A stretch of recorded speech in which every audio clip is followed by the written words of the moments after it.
어두운 밤 한 남자가 무릎을 꿇고 앉아 있습니다. 그의 얼굴에는 깊은 근심이 가득합니다.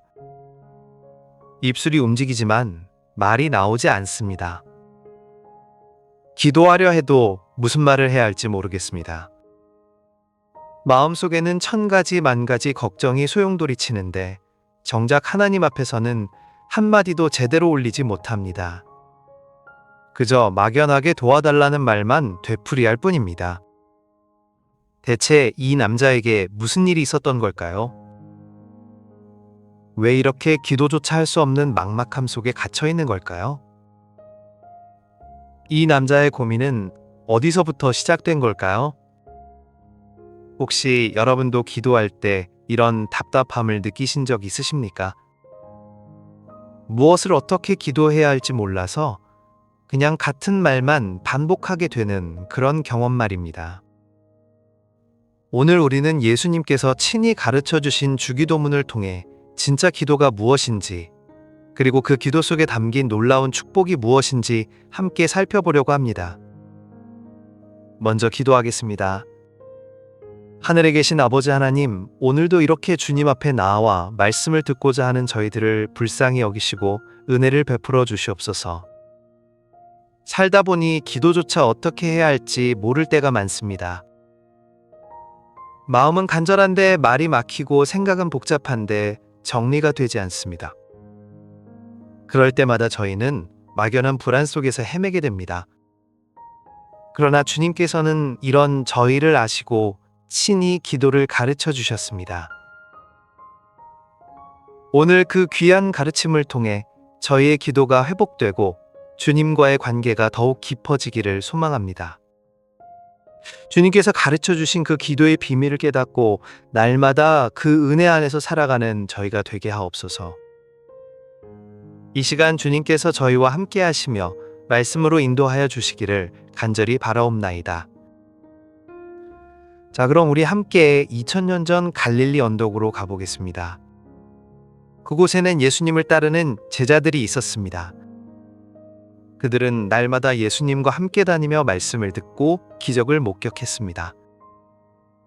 병든 사람이 일어나고 귀신이 쫓겨나가고 죽은 사람이 살아나는 놀라운 일들을 직접 두 눈으로 보았습니다. 그런데 이상한 일이 있었습니다. 제자들은 그 모든 놀라운 일들을 보면서도 정작 예수님께 한 가지를 간청했습니다. 기적 행하는 법을 가르쳐 달라고 한 것이 아닙니다. 병 고치는 능력을 달라고 한 것도 아닙니다. 그들이 예수님께 요청한 것은 바로 기도였습니다. 누가복음 11장 1절을 보면 이런 장면이 나옵니다. 예수님께서 어느 곳에서 기도하고 계셨습니다. 기도를 마치시자 제자 중 하나가 여쭈었습니다. 주여, 요한이 자기 제자들에게 기도를 가르친 것과 같이 우리에게도 기도를 가르쳐 주옵소서. 이 한마디 속에 얼마나 간절함이 담겨 있습니까? 제자들은 예수님의 기도를 지켜보았습니다. 새벽이 되기 전 아직 어두울 때 예수님께서 한적한 곳으로 가셔서 기도하시는 모습을 보았습니다. 밤새도록 산에 올라가 기도하시는 모습도 보았습니다. 중요한 일을 앞두고 반드시 먼저 기도하시는 모습도 보았습니다. 그런데 제자들은 깨달았습니다. 예수님의 능력은 기도에서 나온다는 것을 말입니다. 예수님께서 행하시는 모든 일의 근원에는 기도가 있었습니다. 그래서 그들은 능력을 달라고 하지 않고 기도를 가르쳐 달라고 요청한 것입니다. 정말 지혜로운 요청이 아닙니까? 여러분, 우리도 마찬가지입니다. 우리에게 필요한 것은 세상의 성공 비결이 아닙니다. 돈 버는 방법도 아닙니다.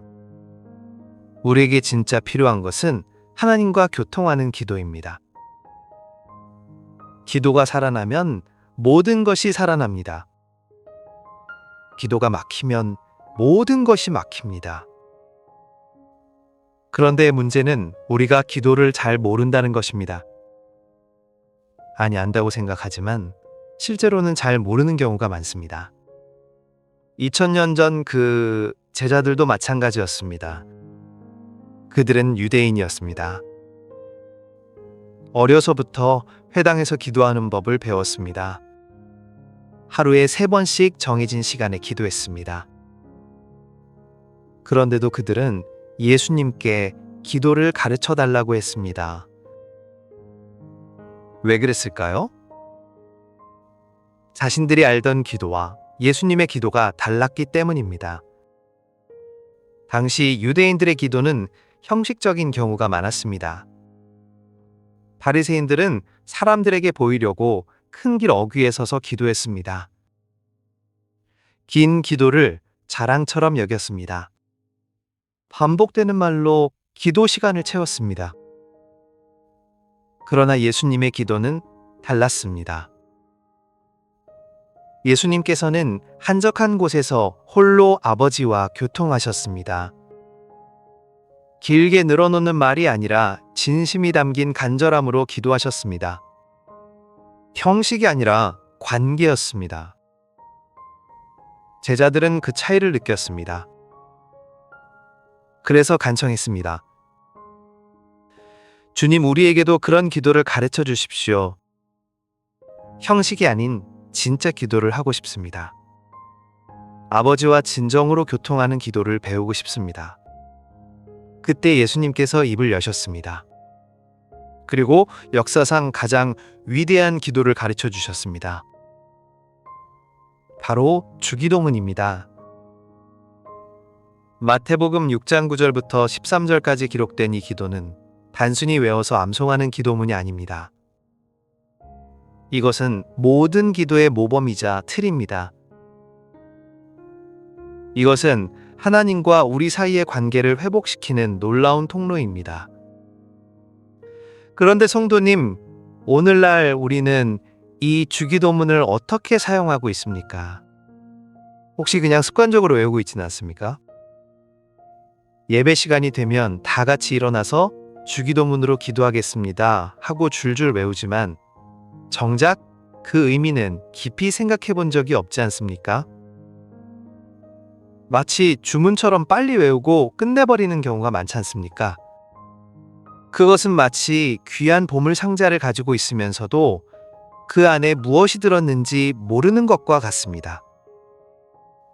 열쇠를 손에 쥐고 있으면서도 어떤 문을 여는 열쇠인지 모르고 그냥 주머니에 넣어두고 다니는 것과 같습니다. 아깝지 않습니까? 예수님께서 친히 가르쳐 주신 이 놀라운 기도의 비밀을 우리가 모르고 지나간다면 얼마나 안타까운 일입니까? 오늘 우리는 함께 이 주기도문 속으로 들어가 보려고 합니다. 한 문장, 한 문장 그 의미를 되새기며 예수님께서 우리에게 가르쳐 주시려고 했던 그 진리가 무엇인지 깨닫고자 합니다. 그리고 그 기도를 우리의 삶 속에서 실제로 경험하고자 합니다. 왜냐하면 이 기도를 제대로 이해하고 드릴 때 우리 삶에 놀라운 축복이 임하기 때문입니다. 자, 그럼 이제 주기도문의 첫 문장을 함께 살펴보겠습니다. 하늘에 계신 우리 아버지여. 이 짧은 한 문장 속에 얼마나 놀라운 진리가 담겨 있는지 아십니까? 예수님께서는 기도를 시작하면서 가장 먼저 하나님을 아버지라고 부르라고 가르쳐 주셨습니다. 당시 유대인들에게 이것은 매우 충격적인 가르침이었습니다. 그들은 하나님을 너무나 거룩하신 분으로 여긴 나머지 하나님의 이름조차 함부로 부르지 못했습니다. 여호와라는 이름을 입에 담는 것조차 두려워했습니다. 그래서 하나님을 부를 때 주님이라고 했고 아도나이라고 했습니다. 하나님은 너무나 높고 거룩하신 분이라서 감히 가까이 다가갈 수 없는 분이라고 생각했습니다. 그런데 예수님께서 뭐라고 하셨습니까? 아버지라고 부르라고 하셨습니다. 그냥 아버지가 아니라 우리 아버지라고 하셨습니다. 이것은 하나님과 우리 사이의 관계가 무엇인지를 보여주는 것입니다. 하나님은 멀리 계신 분이 아니라 우리 아버지이십니다. 우리를 사랑하시고 돌보시고 책임지시는 아버지이십니다. 여러분, 아버지라는 단어를 들으면 어떤 느낌이 드십니까? 따뜻함이 느껴지지 않습니까? 안전함이 느껴지지 않습니까? 어린 시절 아버지 품에 안겨 잠들던 그 평안함이 생각나지 않습니까? 아버지는 자녀를 보호하는 분입니다. 자녀를 위해 무엇이든 하시는 분입니다. 자녀가 넘어지면 일으켜 세우시고, 자녀가 아프면 자기가 대신 아프기를 원하시는 분입니다. 예수님께서는 바로 그런 분이 하나님이시라고 가르쳐 주신 것입니다. 하나님은 우리를 심판하려고 벼락을 들고 기다리시는 분이 아닙니다. 우리의 실수를 기록해 두었다가 나중에 따지려고 하시는 분이 아닙니다. 하나님은 우리를 사랑하시는 아버지이십니다. 우리가 잘못해도 품어주시고, 우리가 넘어져도 일으켜주시고, 우리가 상처받으면 싸매주시는 아버지이십니다. 그런데 여기서 한 가지 더 중요한 단어가 있습니다. 바로 우리입니다. 나의 아버지가 아니라 우리 아버지입니다. 이것은 무엇을 의미합니까? 하나님께서는 나 혼자만의 아버지가 아니라는 것입니다. 하나님은 모든 믿는 자들의 아버지이십니다. 우리는 모두 한 아버지를 모신 형제자매입니다. 이것은 기도가 개인적인 동시에 공동체적이라는 것을 보여줍니다. 나 혼자만 잘 되기를 기도하는 것이 아니라 우리 모두가 함께 잘 되기를 기도하는 것입니다. 내 문제만 해결되기를 구하는 것이 아니라 우리의 필요가 채워지기를 구하는 것입니다. 이것이 진정한 기도의 자세입니다. 요즘 우리 시니어 분들은 어떻습니까? 혹시 외롭지 않으십니까? 자녀들은 다 떠나가고 배우자마저 먼저 하늘나라로 가신 분들도 계십니다. 아침에 눈을 떠도 말을 나눌 사람이 없고 밤에 잠들기 전에도 혼자입니다. 그럴 때 얼마나 공허하고 쓸쓸합니까? 그런데 성도님, 우리에게는 아버지가 계십니다. 하늘에 계신 우리 아버지께서 지금도 우리를 지켜보고 계십니다. 우리가 외로울 때 함께 하시고, 우리가 슬플 때 위로하시고, 우리가 두려울 때 붙들어 주시는 아버지께서 계십니다. 그분은 결코 우리를 혼자 두지 않으십니다. 시편 68편 5절 말씀을 보십시오. 하나님은 그의 거룩한 처소에 계시며 고아의 아버지시며 과부의 재판장이시라. 하나님께서는 외로운 자들의 아버지가 되어주십니다. 의지할 곳 없는 자들의 피난처가 되어주십니다. 그러니 우리가 어떻게 외롭다고 할 수 있겠습니까? 그리고 하늘에 계신이라는 말씀도 중요합니다. 하나님은 하늘에 계십니다. 이것은 하나님께서 이 땅의 제약을 받지 않으신다는 뜻입니다. 이 세상의 어떤 권세도 하나님을 막을 수 없습니다. 이 세상의 어떤 상황도 하나님을 제한할 수 없습니다. 하나님은 모든 것 위에 계신 분이십니다. 우리가 아무리 어려운 상황에 있어도 하나님은 그 상황보다 높으신 분입니다. 우리가 아무리 큰 문제를 만나도 하나님은 그 문제보다 크신 분입니다. 하늘에 계신 우리 아버지께서는 모든 것을 다스리시고 모든 것을 주관하시는 분이십니다. 그래서 우리는 이 한 문장으로 기도를 시작할 때 이미 평안을 얻습니다. 하늘에 계신 우리 아버지여. 이 고백 속에 우리의 정체성이 담겨 있습니다. 우리는 하나님의 자녀입니다. 우리는 고아가 아닙니다. 우리에게는 하늘에 계신 전능하신 아버지가 계십니다. 그러니 이제부터 기도할 때 이 첫 문장을 천천히 음미하면서 시작하십시오. 하늘에 계신 우리 아버지여. 이 말을 하면서 아버지의 사랑을 느껴보십시오.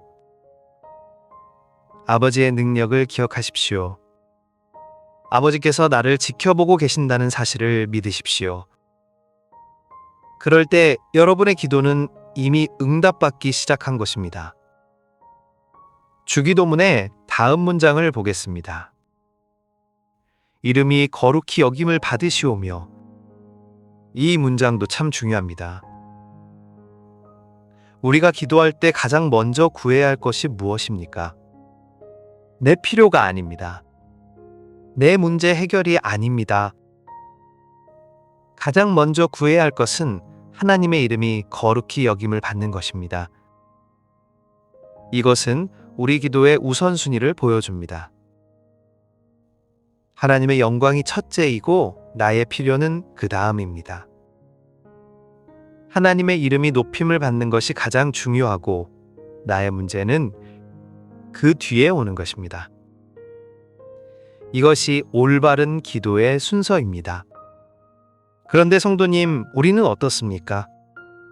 혹시 기도할 때 내 문제부터 먼저 이야기하지 않습니까? 하나님, 제 사업이 어렵습니다. 하나님, 제 건강이 안 좋습니다. 하나님, 제 자녀가 말을 안 듣습니다. 이렇게 내 문제만 늘어놓고 끝나는 경우가 많지 않습니까? 물론 하나님께서는 우리의 필요를 들어주기 원하십니다. 우리의 기도를 들으시기 원하십니다. 그러나 예수님께서는 그보다 먼저 하나님의 이름이 거룩히 여김을 받기를 구하라고 가르쳐 주셨습니다. 이것이 무슨 뜻입니까?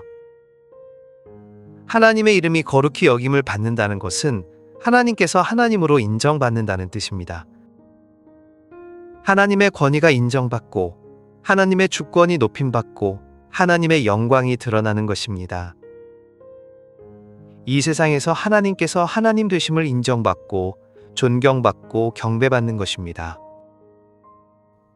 이것은 먼저 내 삶 속에서 일어나야 합니다. 내가 하나님을 하나님으로 인정하는 것입니다. 내 인생의 주인이 내가 아니라 하나님이심을 고백하는 것입니다. 내 뜻대로가 아니라 하나님의 뜻대로 살기를 원하는 것입니다. 이것이 쉬운 일입니까? 아닙니다. 우리는 늘 내 뜻대로 살기를 원합니다. 내가 계획하고, 내가 결정하고, 내가 주관하기를 원합니다. 하나님은 필요할 때만 찾고 내 뜻을 이루기 위한 도구로 여기는 경우가 많습니다. 그러나 그것은 하나님의 이름을 거룩히 여기는 것이 아닙니다. 옛날 이스라엘 백성들을 보십시오. 그들은 하나님을 믿는다고 했지만 실제로는 우상을 섬겼습니다. 하나님의 성전에 가서 예배드리면서도 동시에 바알 신당에 가서 절했습니다. 하나님께 제사드리면서도 아세라 목상 앞에서 분향했습니다. 그것이 무엇입니까? 하나님의 이름을 더럽히는 것입니다. 예레미야 7장 9절부터 10절을 보십시오. 너희가 도둑질하며 살인하며 간음하며 거짓 맹세하며 바알에게 분향하며 너희가 알지 못하는 다른 신들을 따르면서 내 이름으로 일컬음을 받는 이 집에 들어와서 내 앞에 서서 말하기를 우리가 구원을 얻었나이다 하느냐. 이것이 하나님께서 얼마나 슬퍼하셨는지를 보여줍니다. 하나님의 이름을 부르면서도 하나님을 무시하고 하나님을 모독하는 삶을 사는 것입니다. 오늘날 우리는 어떻습니까? 혹시 입으로는 하나님을 주님이라 부르면서 실제로는 돈을 주님으로 섬기고 있지는 않습니까? 교회에서는 찬양하면서 세상에서는 세상 방식대로 살고 있지는 않습니까? 기도할 때만 하나님을 찾고 평소에는 하나님 없이 살고 있지는 않습니까? 그것은 하나님의 이름을 거룩히 여기는 것이 아닙니다. 오히려 하나님의 이름을 욕되게 하는 것입니다. 우리가 하나님의 이름으로 불리는 자들이면서 하나님 없이 사는 모습을 보일 때 세상 사람들이 뭐라고 합니까? 저것 봐라, 믿는 사람도 저 모양이다. 하나님을 믿어도 소용없다. 이렇게 하나님의 이름이 욕을 먹게 됩니다. 그래서 예수님께서는 기도의 첫 번째 제목으로 이것을 가르쳐 주신 것입니다. 하나님의 이름이 거룩히 여김을 받게 해달라고 기도하라는 것입니다. 이것은 내 삶이 변화되기를 구하는 기도입니다. 내가 하나님을 진정으로 주님으로 모시는 삶을 살게 해달라는 기도입니다. 여러분, 우리가 이 기도를 진심으로 드릴 때 어떤 일이 일어납니까? 우리의 삶이 달라집니다. 하나님을 첫째로 여기게 됩니다. 하나님의 뜻을 구하게 됩니다. 하나님께서 기뻐하시는 삶을 살기 원하게 됩니다. 그럴 때 하나님께서는 우리를 통해 영광을 받으시고 우리의 삶을 통해 이 땅에 역사하십니다. 로마서 12장 1절 말씀이 생각납니다. 너희 몸을 하나님이 기뻐하시는 거룩한 산 제물로 드리라. 이는 너희가 드릴 영적 예배니라.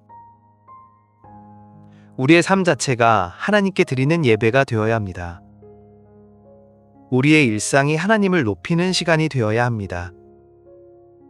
그럴 때 하나님의 이름이 거룩히 여김을 받게 됩니다. 그러니 이제부터 이 문장으로 기도할 때 진지하게 자신을 돌아보십시오. 나는 정말 하나님의 이름을 거룩히 여기며 살고 있는가? 내 삶이 하나님께 영광이 되고 있는가? 아니면 하나님의 이름에 누가 되고 있는가? 이렇게 자신을 점검하면서 기도하십시오. 그리고 진심으로 하나님의 이름이 내 삶을 통해 높임받기를 구하십시오. 그럴 때 하나님께서 여러분의 삶을 통해 놀라운 일을 행하실 것입니다. 이제 주기도문의 다음 문장으로 넘어가겠습니다. 나라가 임하시오며 뜻이 하늘에서 이루어진 것 같이 땅에서도 이루어지이다. 이 두 문장은 하나로 연결되어 있습니다. 하나님의 나라가 임하는 것과 하나님의 뜻이 이루어지는 것은 같은 의미입니다. 하나님의 나라란 무엇입니까? 이것은 단순히 미래에 가게 될 천국만을 말하는 것이 아닙니다. 하나님의 나라는 하나님께서 왕으로 다스리시는 곳입니다. 하나님의 주권이 인정받고 하나님의 통치가 실현되는 곳입니다. 그곳이 바로 하나님의 나라입니다. 그런데 예수님께서는 그 나라가 임하기를 기도하라고 하셨습니다. 어디에 임합니까? 이 땅에 임합니다. 지금 여기에 임합니다. 미래의 천국이 아니라 오늘 이 땅에서 하나님의 나라가 이루어지기를 구하는 것입니다. 이것은 매우 중요한 진리입니다. 많은 사람들이 하나님의 나라를 죽어서 가는 곳으로만 생각합니다. 이 땅에서는 어쩔 수 없이 고생하면서 살다가 죽으면 천국 가서 편히 쉬는 것이 신앙이라고 생각합니다. 그러나 예수님께서 가르쳐 주신 것은 그것이 아닙니다. 예수님께서는 지금 이 땅에서 하나님의 나라가 이루어지기를 기도하라고 하셨습니다. 지금 여기서 하나님께서 왕으로 다스리시는 삶을 살기를 원하라고 하셨습니다. 이것이 진정한 신앙입니다. 누가복음 17장 21절을 보십시오. 하나님의 나라는 볼 수 있게 임하는 것이 아니요 또 여기 있다 저기 있다고도 못하리니 하나님의 나라는 너희 안에 있느니라. 하나님의 나라는 이미 우리 가운데 와 있습니다. 예수님을 믿는 순간 하나님의 나라는 우리 안에 시작됩니다. 그러나 문제는 우리가 그 나라를 인정하지 않는다는 것입니다. 우리는 여전히 이 세상의 방식대로 살기를 원합니다. 세상의 가치관으로 판단하고 세상의 방법으로 문제를 해결하려고 합니다. 하나님의 통치를 받기보다는 내 뜻대로 살기를 원합니다. 그것이 문제입니다. 옛날 이스라엘 백성들을 생각해 보십시오. 그들에게는 하나님이라는 왕이 계셨습니다. 모세를 통해 하나님께서 직접 인도하셨고 사사들을 세워서 다스리셨습니다. 그러나 이스라엘 백성들은 만족하지 못했습니다. 사무엘상 8장 5절을 보면 이런 말이 나옵니다. 우리에게 다른 모든 나라와 같이 우리를 다스릴 왕을 세워달라. 이것이 얼마나 하나님을 슬프게 했는지 아십니까? 하나님께서는 사무엘에게 말씀하셨습니다. 그들이 너를 버림이 아니오 나를 버려 자기들의 왕이 되지 못하게 함이니라. 이스라엘 백성들은 하나님의 통치를 원하지 않았습니다. 눈에 보이는 왕을 원했습니다. 다른 나라처럼 되기를 원했습니다. 오늘날 우리도 마찬가지입니다. 우리는 하나님께서 우리를 다스리시기를 원한다고 말하지만 실제로는 내 뜻대로 살기를 원합니다. 내가 주인이 되고 하나님은 내 필요를 채워주시는 분으로만 여깁니다. 그것은 하나님의 나라가 임한 것이 아닙니다. 하나님의 나라가 임한다는 것은 내 왕국이 무너지는 것입니다. 내 주장이 내려놓아지는 것입니다. 내 계획보다 하나님의 계획이 우선되는 것입니다. 이것이 쉬운 일입니까? 절대 쉽지 않습니다. 우리의 본성은 늘 내가 주인 되기를 원하기 때문입니다. 그래서 우리는 날마다 이 기도를 해야 합니다. 나라가 임하시오며 하나님의 나라가 내 삶에 임하게 해주십시오. 내가 아니라 하나님께서 내 인생의 왕이 되어 주십시오. 내 뜻이 아니라 하나님의 뜻이 이루어지게 해주십시오. 그리고 예수님께서는 이어서 말씀하십니다. 뜻이 하늘에서 이루어진 것 같이 땅에서도 이루어지이다. 하늘에서는 하나님의 뜻이 완벽하게 이루어집니다. 천사들은 하나님의 명령에 즉시 순종합니다. 거기에는 반항도 없고 지체도 없고 불순종도 없습니다. 하나님께서 말씀하시면 그대로 이루어집니다. 그런데 이 땅에서는 어떻습니까? 하나님의 뜻이 무시당하고 거부당하고 왜곡됩니다. 사람들은 하나님의 말씀을 듣고도 자기 뜻대로 행합니다. 하나님의 명령을 알면서도 불순종합니다. 그래서 이 땅은 혼란스럽고 고통스럽습니다. 예수님께서는 우리에게 하늘에서처럼 이 땅에서도 하나님의 뜻이 이루어지기를 기도하라고 하셨습니다. 이것은 무엇을 의미합니까? 먼저 내 삶에서 하나님의 뜻이 온전히 이루어지기를 구하는 것입니다. 내가 하나님의 뜻에 순종하는 삶을 살게 해달라는 것입니다. 여러분, 지금 어려운 상황에 계신 분들이 있으십니까? 건강이 안 좋으신 분도 계시고, 경제적으로 힘드신 분도 계시고, 가정에 문제가 있으신 분도 계실 것입니다. 그럴 때 우리는 그 문제가 빨리 해결되기를 기도합니다. 당연한 일입니다. 그러나 그보다 먼저 이렇게 기도해 보십시오. 하나님, 이 상황 속에서 하나님의 뜻이 무엇입니까? 하나님께서 이 일을 통해 내게 보여주시려는 것이 무엇입니까? 하나님의 뜻이 이루어지게 해주십시오. 이렇게 기도할 때 우리는 다른 차원의 평안을 경험하게 됩니다.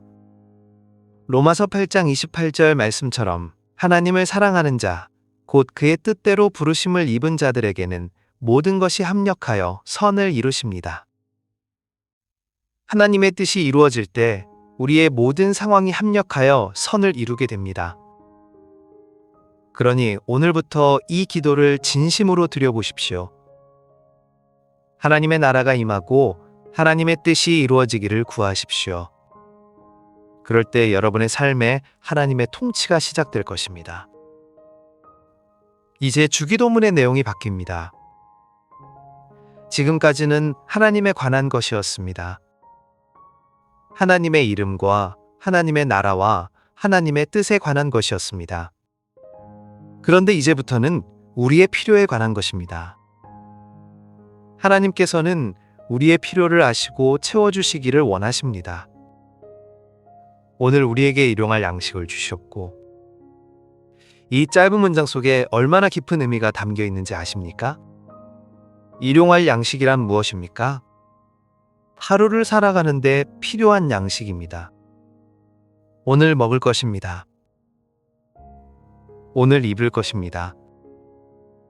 오늘 필요한 것들입니다. 예수님께서는 1년치 양식을 달라고 하지 말라고 하셨습니다. 10년치 양식을 달라고 하지 말라고 하셨습니다. 오늘 필요한 것을 달라고 하라고 하셨습니다. 이것은 무엇을 가르쳐 주는 것입니까? 하루하루를 하나님께 의지하며 살라는 것입니다. 출애굽한 이스라엘 백성들을 생각해 보십시오. 그들이 광야를 지날 때 하나님께서는 만나를 내려주셨습니다. 그런데 그 만나는 매일 아침 새로 내려왔습니다. 어제의 만나를 오늘 먹을 수 없었습니다. 내일을 위해 만나를 모아둘 수도 없었습니다. 모아두면 썩어버렸습니다. 출애굽기 16장 4절을 보십시오. 보라, 내가 너희를 위하여 하늘에서 양식을 비같이 내리리니 백성이 나가서 일용할 것을 날마다 거둘 것이라.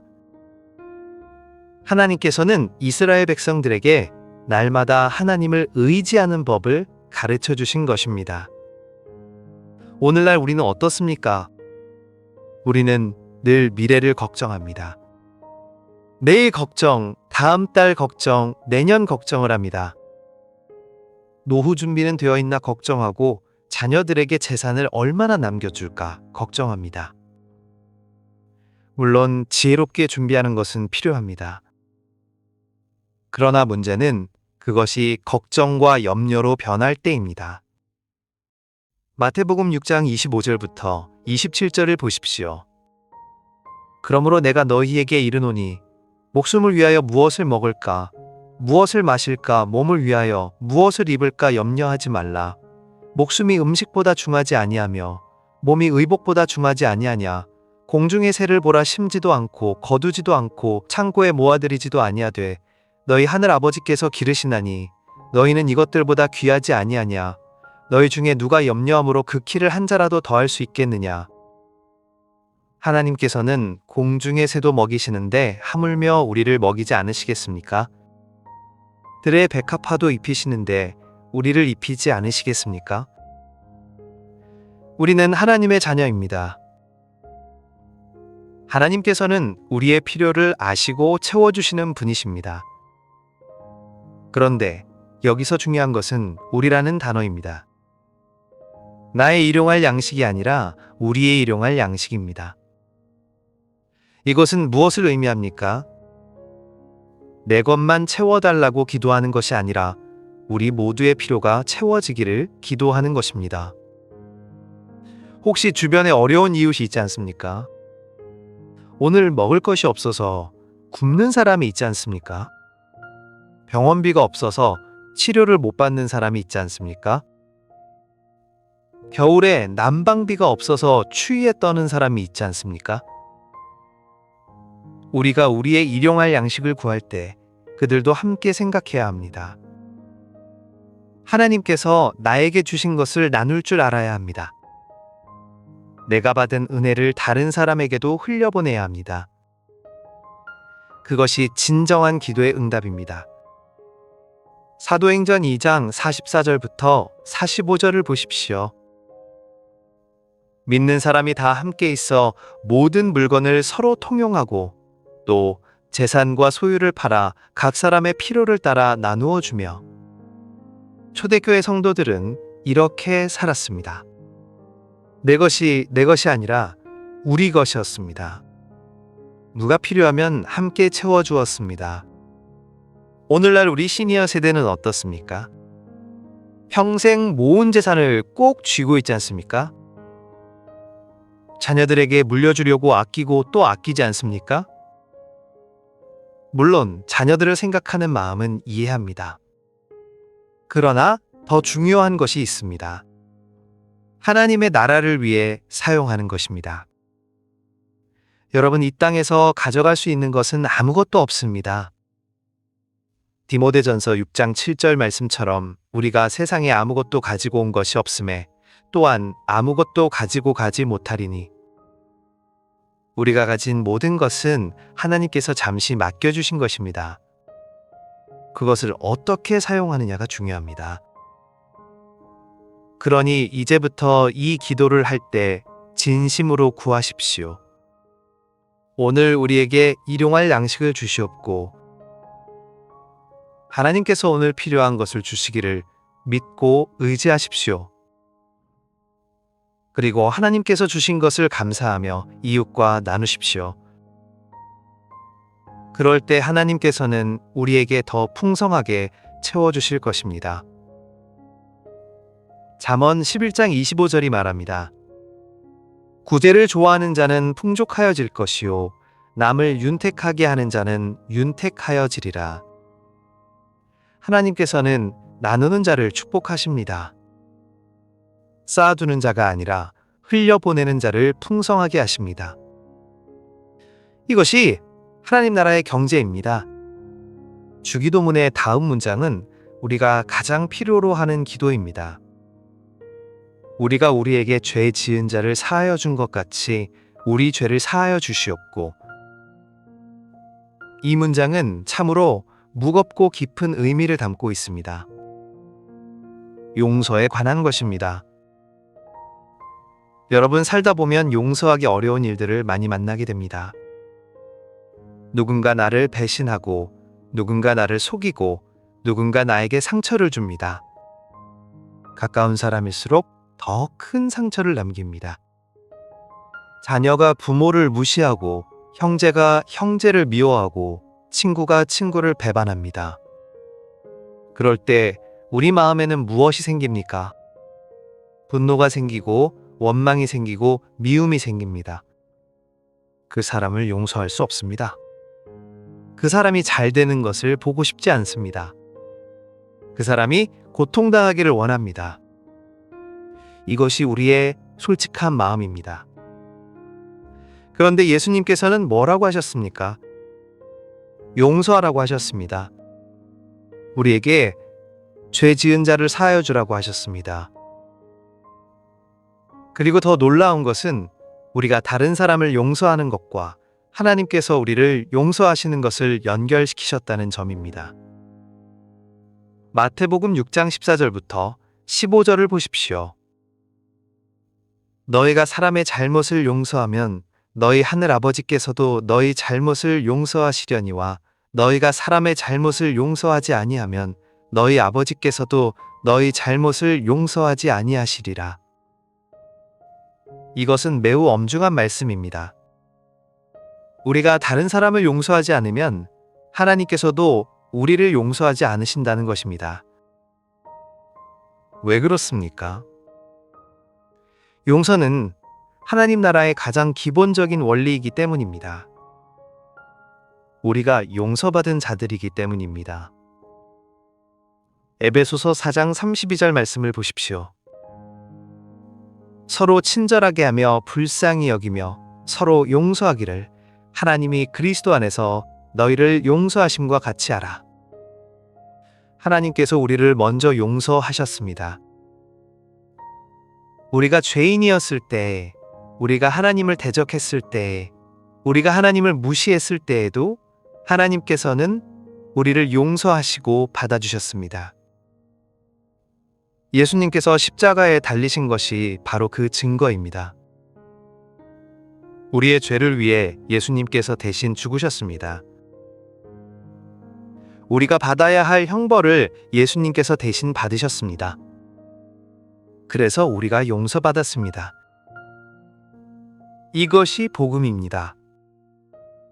그런데 우리가 이렇게 큰 용서를 받았으면서 다른 사람의 작은 잘못을 용서하지 못한다면 말이 됩니까? 마태복음 18장에 나오는 일만 달란트 빚진 자의 비유를 보십시오. 어떤 종이 왕에게 1만 달란트를 빚졌습니다. 엄청난 액수입니다. 평생 일해도 갚을 수 없는 빚입니다. 그런데 왕이 불쌍히 여겨 그 빚을 탕감해 주었습니다. 얼마나 감사한 일입니까? 그런데 그 종이 나가서 자기에게 100데나리온 빚진 동료를 만났습니다. 100데나리온은 1년치 월급도 안 되는 적은 액수입니다. 그 동료가 조금만 기다려달라고 애원했습니다. 그런데 그 종은 어떻게 했습니까? 용서하지 않고 감옥에 가두어 버렸습니다. 이 소식을 들은 왕이 얼마나 분노했겠습니까? 마태복음 18장 32절부터 33절을 보십시오. 악한 종아, 네가 빌기에 내가 네 빚을 전부 탕감하여 주었거늘 내가 너를 불쌍히 여김과 같이 너도 네 동료를 불쌍히 여김이 마땅하지 아니하냐. 이것이 바로 우리의 모습입니다. 우리는 하나님께 헤아릴 수 없는 큰 빚을 졌습니다. 우리의 죄가 얼마나 큽니까? 그런데 하나님께서 예수님의 십자가로 그 빚을 다 탕감해 주셨습니다. 그런데 우리는 다른 사람의 작은 잘못을 용서하지 못합니다. 성도님, 혹시 지금 용서하지 못하고 있는 사람이 있습니까? 그 사람 때문에 마음이 괴롭고 밤에 잠을 이루지 못합니까? 그 사람을 생각하면 분노가 치밀어 오릅니까? 그렇다면 오늘 그 사람을 용서하십시오. 용서는 그 사람을 위한 것이 아닙니다. 용서는 나를 위한 것입니다. 용서하지 않고 미움을 품고 있으면 가장 고통받는 사람이 누구입니까? 바로 나 자신입니다. 미움은 독과 같아서 그것을 품고 있는 사람을 서서히 죽입니다. 그러나 용서하면 자유로워집니다. 용서하면 평안이 옵니다. 용서하면 기쁨이 회복됩니다. 용서는 그 사람에게 주는 선물이 아니라 나 자신에게 주는 선물입니다. 물론 용서가 쉬운 일은 아닙니다. 특히 큰 상처를 받았을 때는 더욱 어렵습니다. 그러나 우리는 혼자 용서하는 것이 아닙니다. 성령님께서 도우십니다. 하나님께서 힘을 주십니다.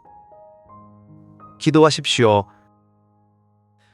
하나님, 제가 그 사람을 용서하고 싶습니다. 그러나 제 힘으로는 할 수 없습니다. 도와주십시오. 이렇게 기도하면 하나님께서 용서할 수 있는 마음을 주십니다. 조금씩 그 사람을 향한 미움이 녹아내리고 평안이 찾아옵니다. 그리고 용서했다고 해서 그 사람과 다시 가까이 지내야 한다는 뜻은 아닙니다. 용서는 마음속에서 그 사람을 향한 미움을 내려놓는 것입니다. 그 사람에게 복수하지 않고 하나님께 맡기는 것입니다. 로마서 12장 19절처럼 원수 갚는 것이 내게 있으니 내가 갚으리라고 하신 주님의 말씀을 믿는 것입니다. 여러분, 오늘 이 기도를 드릴 때 진심으로 용서하기로 결단하십시오. 우리가 우리에게 죄 지은 자를 사하여 준 것 같이 우리 죄를 사하여 주시옵고, 이 기도를 드리면서 용서하지 못하고 있는 사람을 떠올리고 그 사람을 용서하십시오. 그럴 때 하나님께서 여러분에게도 큰 용서와 평안을 주실 것입니다. 주기도문의 마지막 부분을 보겠습니다. 우리를 시험에 들게 하지 마시옵고 다만 악에서 구하시옵소서. 이 문장은 우리의 영적 전쟁에 관한 것입니다. 우리는 늘 시험과 유혹 가운데 살아갑니다. 이 세상은 우리를 넘어지게 하려는 함정으로 가득합니다. 시험이란 무엇입니까? 이것은 우리를 죄로 끌어들이려는 모든 것을 말합니다. 돈의 유혹과 명예의 유혹과 쾌락의 유혹입니다. 우리를 하나님에게서 멀어지게 만드는 모든 것이 시험입니다. 그리고 그 시험 뒤에는 악한 자가 있습니다. 베드로전서 5장 8절 말씀을 보십시오. 근신하라 깨어라 너희 대적마귀가 우는 사자같이 두루다니며 삼킬 자를 찾나니. 마귀는 실제로 존재합니다. 그는 우리를 넘어뜨리려고 기회를 노리고 있습니다.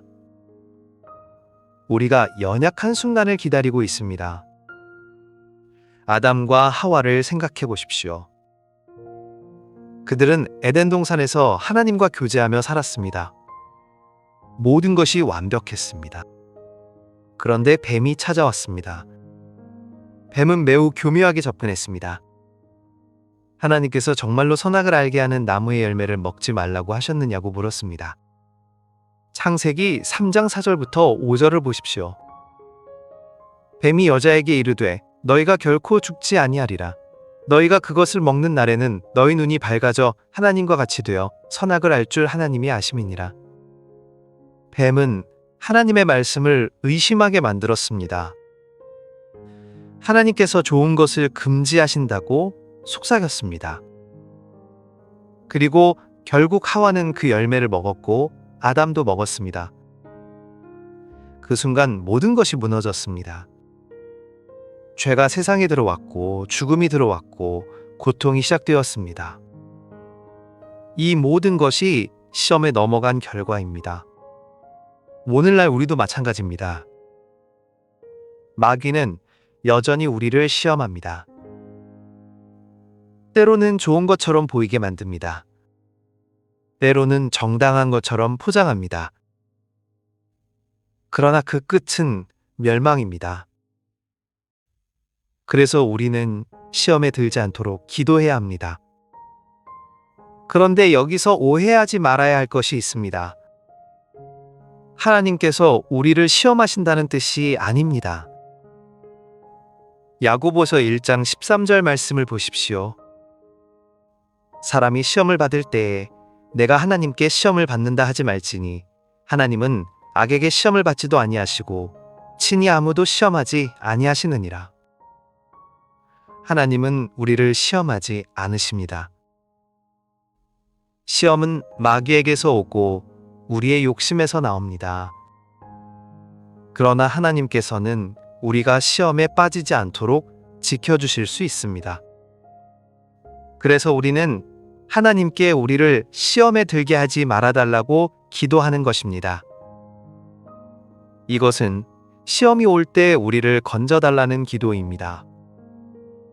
시험을 이길 힘을 달라는 기도입니다. 시험을 피할 길을 열어달라는 기도입니다. 고린도전서 10장 13절이 약속합니다.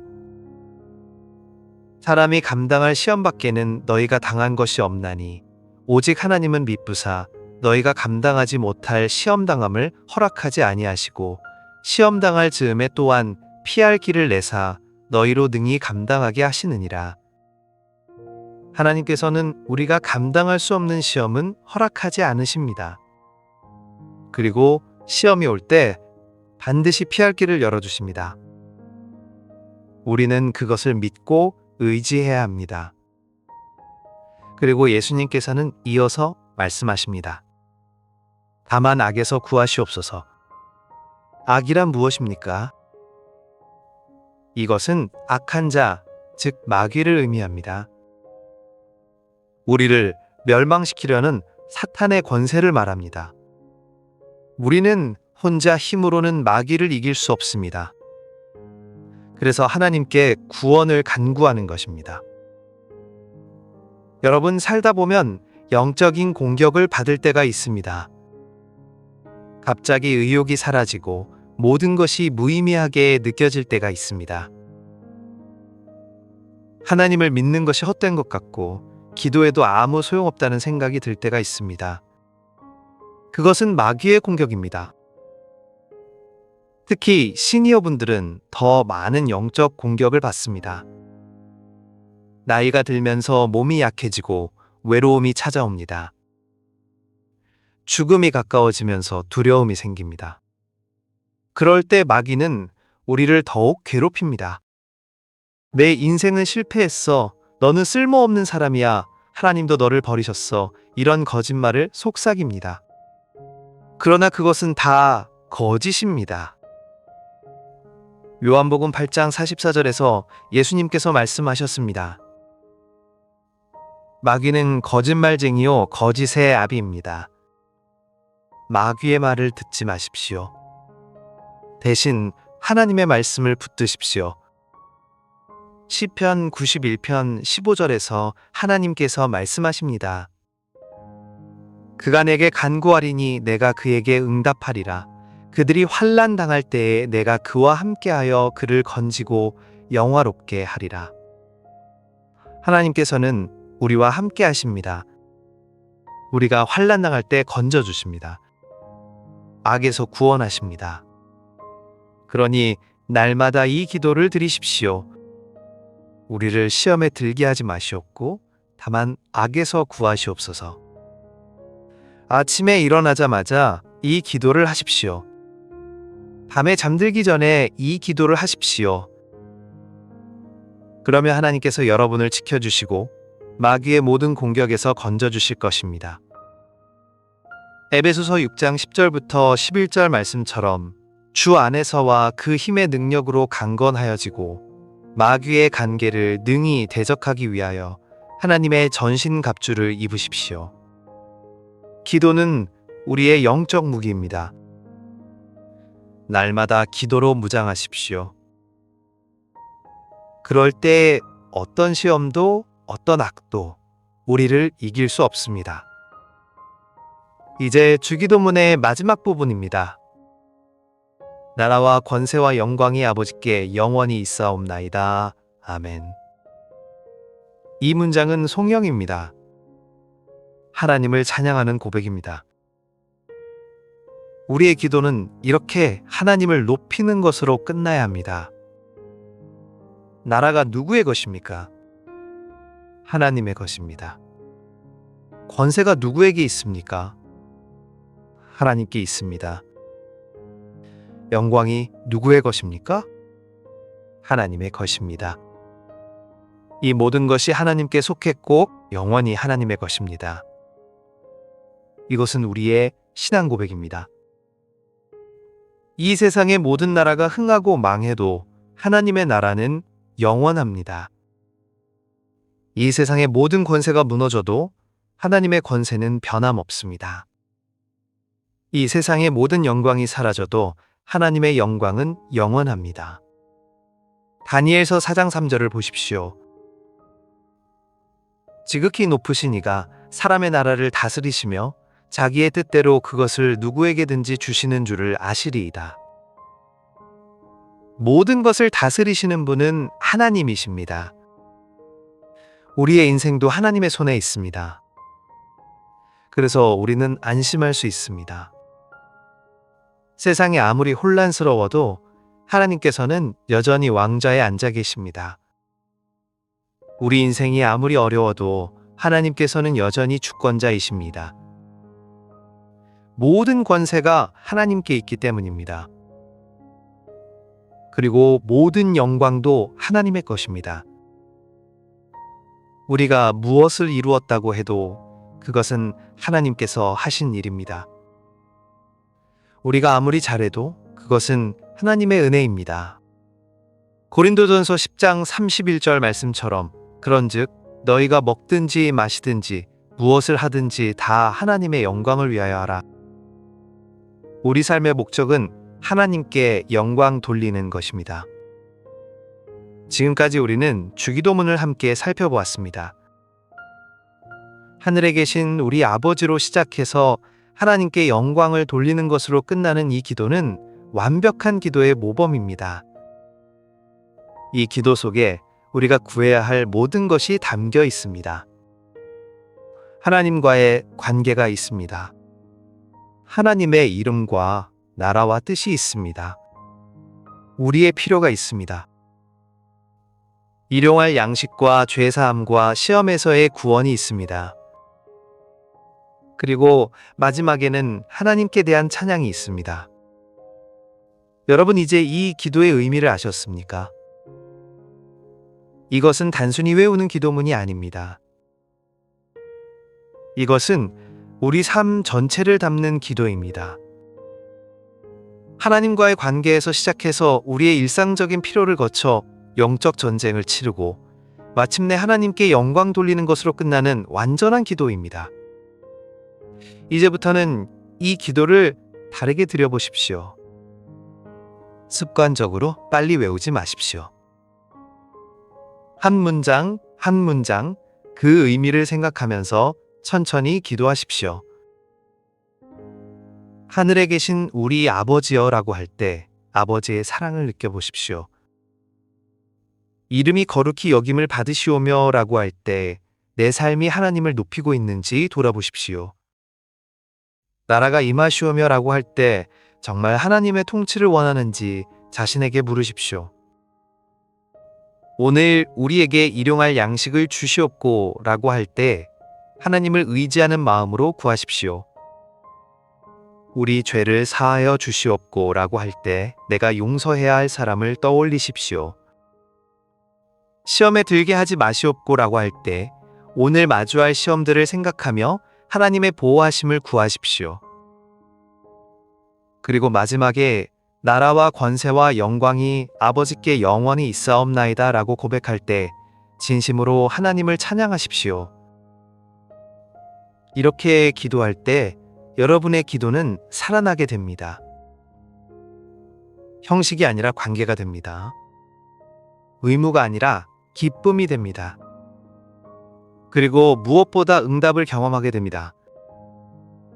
왜냐하면 이것은 예수님께서 친히 가르쳐 주신 기도이기 때문입니다. 야고보서 5장 16절 말씀을 기억하십시오. 의인의 간구는 역사하는 힘이 큽니다. 여러분이 이 기도를 제대로 이해하고 드릴 때 그 기도는 능력이 있습니다. 하나님께서 들으시고 응답하십니다.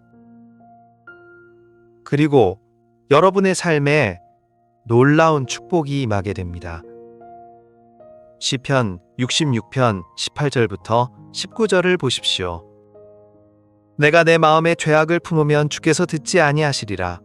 그러나 하나님이 실로 들으셨으며 내 기도 소리에 귀를 기울이셨도다. 하나님께서는 우리의 기도를 들으십니다. 진심으로 드리는 기도를 기뻐 받으십니다. 오늘 이 시간 주기도문의 참된 의미를 깨달으셨기를 바랍니다. 이제 이 기도를 여러분의 삶 속에서 실천하십시오. 날마다 이 기도를 드리되 그 의미를 새기며 드리십시오. 그러면 여러분의 기도 생활이 완전히 달라질 것입니다. 하나님과의 관계가 회복되고 영적인 능력이 임하고 삶의 변화가 일어날 것입니다. 문제가 해결되고 평안이 찾아오고 기쁨이 넘칠 것입니다. 이것이 주기도문을 이해하고 기도할 때 임하는 축복입니다. 오늘 이 이야기를 통해 하나님의 손길이 느껴지셨다면 구독과 좋아요를 눌러주시고 여러분의 새로운 삶에 대한 다짐을 댓글에 남겨주세요. 하나님의 임재가 여러분의 삶 속에 항상 함께 하실 것입니다. 감사합니다. 어두운 밤 한 남자가 무릎을 꿇고 앉아 있습니다. 그의 얼굴에는 깊은 근심이 가득합니다. 입술이 움직이지만 말이 나오지 않습니다. 기도하려 해도 무슨 말을 해야 할지 모르겠습니다. 마음속에는 천 가지 만 가지 걱정이 소용돌이치는데 정작 하나님 앞에서는 한마디도 제대로 올리지 못합니다.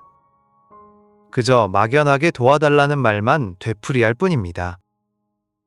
대체 이 남자에게 무슨 일이 있었던 걸까요? 왜 이렇게 기도조차 할 수 없는 막막함 속에 갇혀 있는 걸까요? 이 남자의 고민은 어디서부터 시작된 걸까요? 혹시 여러분도 기도할 때 이런 답답함을 느끼신 적 있으십니까? 무엇을 어떻게 기도해야 할지 몰라서 그냥 같은 말만 반복하게 되는 그런 경험 말입니다.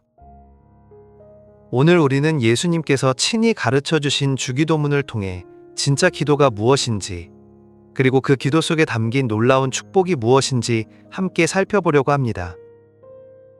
먼저 기도하겠습니다. 하늘에 계신 아버지 하나님, 오늘도 이렇게 주님 앞에 나와 말씀을 듣고자 하는 저희들을 불쌍히 여기시고 은혜를 베풀어 주시옵소서. 살다 보니 기도조차 어떻게 해야 할지 모를 때가 많습니다. 마음은 간절한데 말이 막히고 생각은 복잡한데 정리가 되지 않습니다. 그럴 때마다 저희는 막연한 불안 속에서 헤매게 됩니다. 그러나 주님께서는 이런 저희를 아시고 친히 기도를 가르쳐 주셨습니다.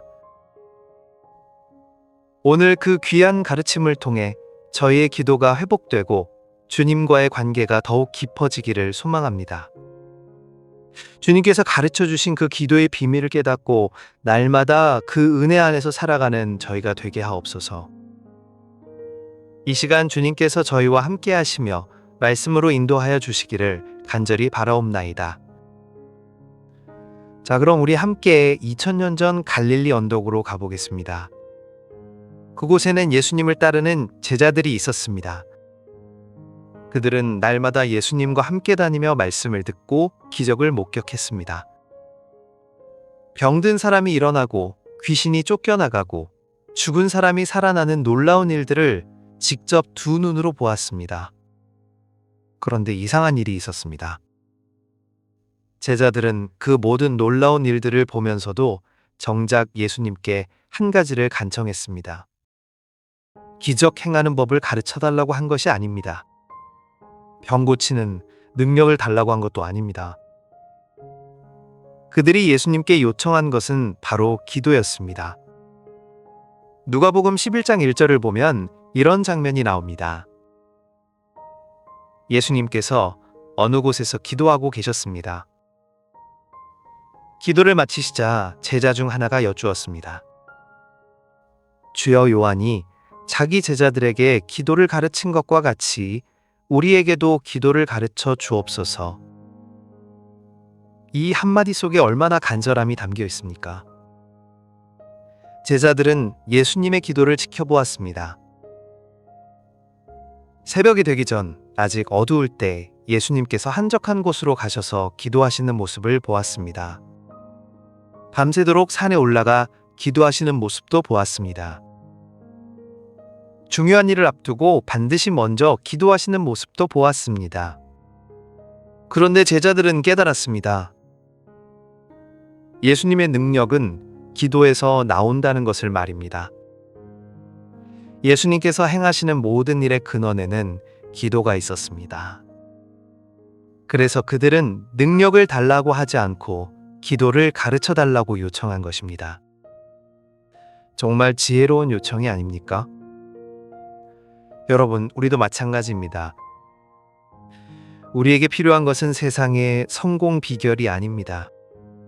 돈 버는 방법도 아닙니다. 우리에게 진짜 필요한 것은 하나님과 교통하는 기도입니다. 기도가 살아나면 모든 것이 살아납니다. 기도가 막히면 모든 것이 막힙니다. 그런데 문제는 우리가 기도를 잘 모른다는 것입니다. 아니, 안다고 생각하지만 실제로는 잘 모르는 경우가 많습니다. 2000년 전 그 제자들도 마찬가지였습니다. 그들은 유대인이었습니다. 어려서부터 회당에서 기도하는 법을 배웠습니다. 하루에 3번씩 정해진 시간에 기도했습니다. 그런데도 그들은 예수님께 기도를 가르쳐 달라고 했습니다. 왜 그랬을까요? 자신들이 알던 기도와 예수님의 기도가 달랐기 때문입니다. 당시 유대인들의 기도는 형식적인 경우가 많았습니다. 바리새인들은 사람들에게 보이려고 큰 길 어귀에 서서 기도했습니다.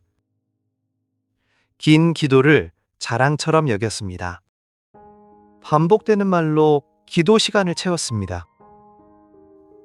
그러나 예수님의 기도는 달랐습니다. 예수님께서는 한적한 곳에서 홀로 아버지와 교통하셨습니다. 길게 늘어놓는 말이 아니라 진심이 담긴 간절함으로 기도하셨습니다. 형식이 아니라 관계였습니다. 제자들은 그 차이를 느꼈습니다. 그래서 간청했습니다. 주님, 우리에게도 그런 기도를 가르쳐 주십시오. 형식이 아닌 진짜 기도를 하고 싶습니다. 아버지와 진정으로 교통하는 기도를 배우고 싶습니다. 그때 예수님께서 입을 여셨습니다. 그리고 역사상 가장 위대한 기도를 가르쳐 주셨습니다. 바로 주기도문입니다. 마태복음 6장 9절부터 13절까지 기록된 이 기도는 단순히 외워서 암송하는 기도문이 아닙니다. 이것은 모든 기도의 모범이자 틀입니다. 이것은 하나님과 우리 사이의 관계를 회복시키는 놀라운 통로입니다. 그런데 성도님, 오늘날 우리는 이 주기도문을 어떻게 사용하고 있습니까? 혹시 그냥 습관적으로 외우고 있지는 않습니까? 예배 시간이 되면 다 같이 일어나서 주기도문으로 기도하겠습니다 하고 줄줄 외우지만 정작 그 의미는 깊이 생각해 본 적이 없지 않습니까? 마치 주문처럼 빨리 외우고 끝내버리는 경우가 많지 않습니까? 그것은 마치 귀한 보물 상자를 가지고 있으면서도 그 안에 무엇이 들었는지 모르는 것과 같습니다. 열쇠를 손에 쥐고 있으면서도 어떤 문을 여는 열쇠인지 모르고 그냥 주머니에 넣어두고 다니는 것과 같습니다. 아깝지 않습니까? 예수님께서 친히 가르쳐 주신 이 놀라운 기도의 비밀을 우리가 모르고 지나간다면 얼마나 안타까운 일입니까? 오늘 우리는 함께 이 주기도문 속으로 들어가 보려고 합니다.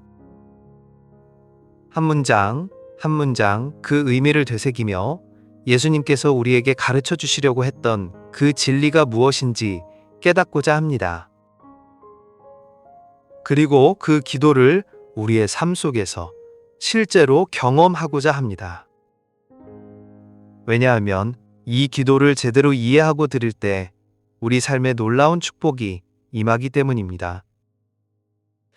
자, 그럼 이제 주기도문의 첫 문장을 함께 살펴보겠습니다. 하늘에 계신 우리 아버지여.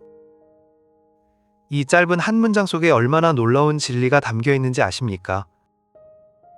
예수님께서는 기도를 시작하면서 가장 먼저 하나님을 아버지라고 부르라고 가르쳐 주셨습니다. 당시 유대인들에게 이것은 매우 충격적인 가르침이었습니다. 그들은 하나님을 너무나 거룩하신 분으로 여긴 나머지 하나님의 이름조차 함부로 부르지 못했습니다. 여호와라는 이름을 입에 담는 것조차 두려워했습니다. 그래서 하나님을 부를 때 주님이라고 했고 아도나이라고 했습니다. 하나님은 너무나 높고 거룩하신 분이라서 감히 가까이 다가갈 수 없는 분이라고 생각했습니다. 그런데 예수님께서 뭐라고 하셨습니까? 아버지라고 부르라고 하셨습니다. 그냥 아버지가 아니라 우리 아버지라고 하셨습니다. 이것은 하나님과 우리 사이의 관계가 무엇인지를 보여주는 것입니다. 하나님은 멀리 계신 분이 아니라 우리 아버지이십니다. 우리를 사랑하시고 돌보시고 책임지시는 아버지이십니다. 여러분, 아버지라는 단어를 들으면 어떤 느낌이 드십니까? 따뜻함이 느껴지지 않습니까? 안전함이 느껴지지 않습니까? 어린 시절 아버지 품에 안겨 잠들던 그 평안함이 생각나지 않습니까? 아버지는 자녀를 보호하는 분입니다. 자녀를 위해 무엇이든 하시는 분입니다. 자녀가 넘어지면 일으켜 세우시고, 자녀가 아프면 자기가 대신 아프기를 원하시는 분입니다. 예수님께서는 바로 그런 분이 하나님이시라고 가르쳐 주신 것입니다. 하나님은 우리를 심판하려고 벼락을 들고 기다리시는 분이 아닙니다. 우리의 실수를 기록해 두었다가 나중에 따지려고 하시는 분이 아닙니다. 하나님은 우리를 사랑하시는 아버지이십니다. 우리가 잘못해도 품어주시고, 우리가 넘어져도 일으켜주시고, 우리가 상처받으면 싸매주시는 아버지이십니다. 그런데 여기서 한 가지 더 중요한 단어가 있습니다. 바로 우리입니다. 나의 아버지가 아니라 우리 아버지입니다. 이것은 무엇을 의미합니까? 하나님께서는 나 혼자만의 아버지가 아니라는 것입니다. 하나님은 모든 믿는 자들의 아버지이십니다. 우리는 모두 한 아버지를 모신 형제자매입니다. 이것은 기도가 개인적인 동시에 공동체적이라는 것을 보여줍니다. 나 혼자만 잘 되기를 기도하는 것이 아니라 우리 모두가 함께 잘 되기를 기도하는 것입니다. 내 문제만 해결되기를 구하는 것이 아니라 우리의 필요가 채워지기를 구하는 것입니다. 이것이 진정한 기도의 자세입니다. 요즘 우리 시니어 분들은 어떻습니까? 혹시 외롭지 않으십니까? 자녀들은 다 떠나가고 배우자마저 먼저 하늘나라로 가신 분들도 계십니다. 아침에 눈을 떠도 말을 나눌 사람이 없고 밤에 잠들기 전에도 혼자입니다. 그럴 때 얼마나 공허하고 쓸쓸합니까? 그런데 성도님, 우리에게는 아버지가 계십니다. 하늘에 계신 우리 아버지께서 지금도 우리를 지켜보고 계십니다. 우리가 외로울 때 함께 하시고, 우리가 슬플 때 위로하시고, 우리가 두려울 때 붙들어 주시는 아버지께서 계십니다. 그분은 결코 우리를 혼자 두지 않으십니다. 시편 68편 5절 말씀을 보십시오. 하나님은 그의 거룩한 처소에 계시며 고아의 아버지시며 과부의 재판장이시라. 하나님께서는 외로운 자들의 아버지가 되어주십니다. 의지할 곳 없는 자들의 피난처가 되어주십니다. 그러니 우리가 어떻게 외롭다고 할 수 있겠습니까? 그리고 하늘에 계신이라는 말씀도 중요합니다. 하나님은 하늘에 계십니다. 이것은 하나님께서 이 땅의 제약을 받지 않으신다는 뜻입니다. 이 세상의 어떤 권세도 하나님을 막을 수 없습니다. 이 세상의 어떤 상황도 하나님을 제한할 수 없습니다. 하나님은 모든 것 위에 계신 분이십니다. 우리가 아무리 어려운 상황에 있어도 하나님은 그 상황보다 높으신 분입니다. 우리가 아무리 큰 문제를 만나도 하나님은 그 문제보다 크신 분입니다.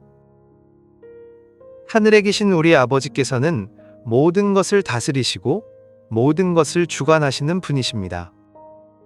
그래서 우리는 이 한 문장으로 기도를 시작할 때 이미 평안을 얻습니다.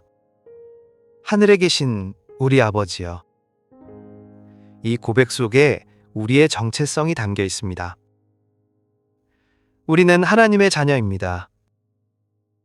우리는 고아가 아닙니다.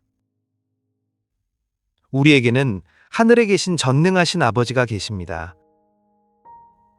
그러니 이제부터 기도할 때 이 첫 문장을 천천히 음미하면서 시작하십시오. 하늘에 계신 우리 아버지여. 이 말을 하면서 아버지의 사랑을 느껴보십시오. 아버지의 능력을 기억하십시오. 아버지께서 나를 지켜보고 계신다는 사실을 믿으십시오. 그럴 때 여러분의 기도는 이미 응답받기 시작한 것입니다. 주기도문의 다음 문장을 보겠습니다. 이름이 거룩히 여김을 받으시오며. 이 문장도 참 중요합니다. 우리가 기도할 때 가장 먼저 구해야 할 것이 무엇입니까? 내 필요가 아닙니다.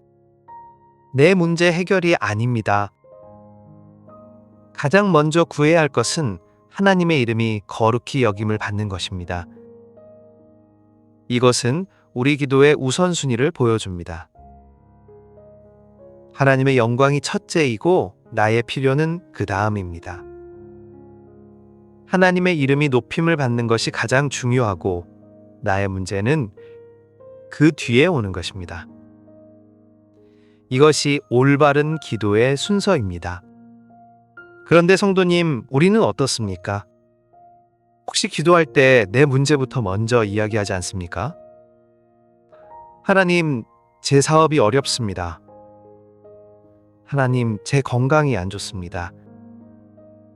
하나님, 제 자녀가 말을 안 듣습니다.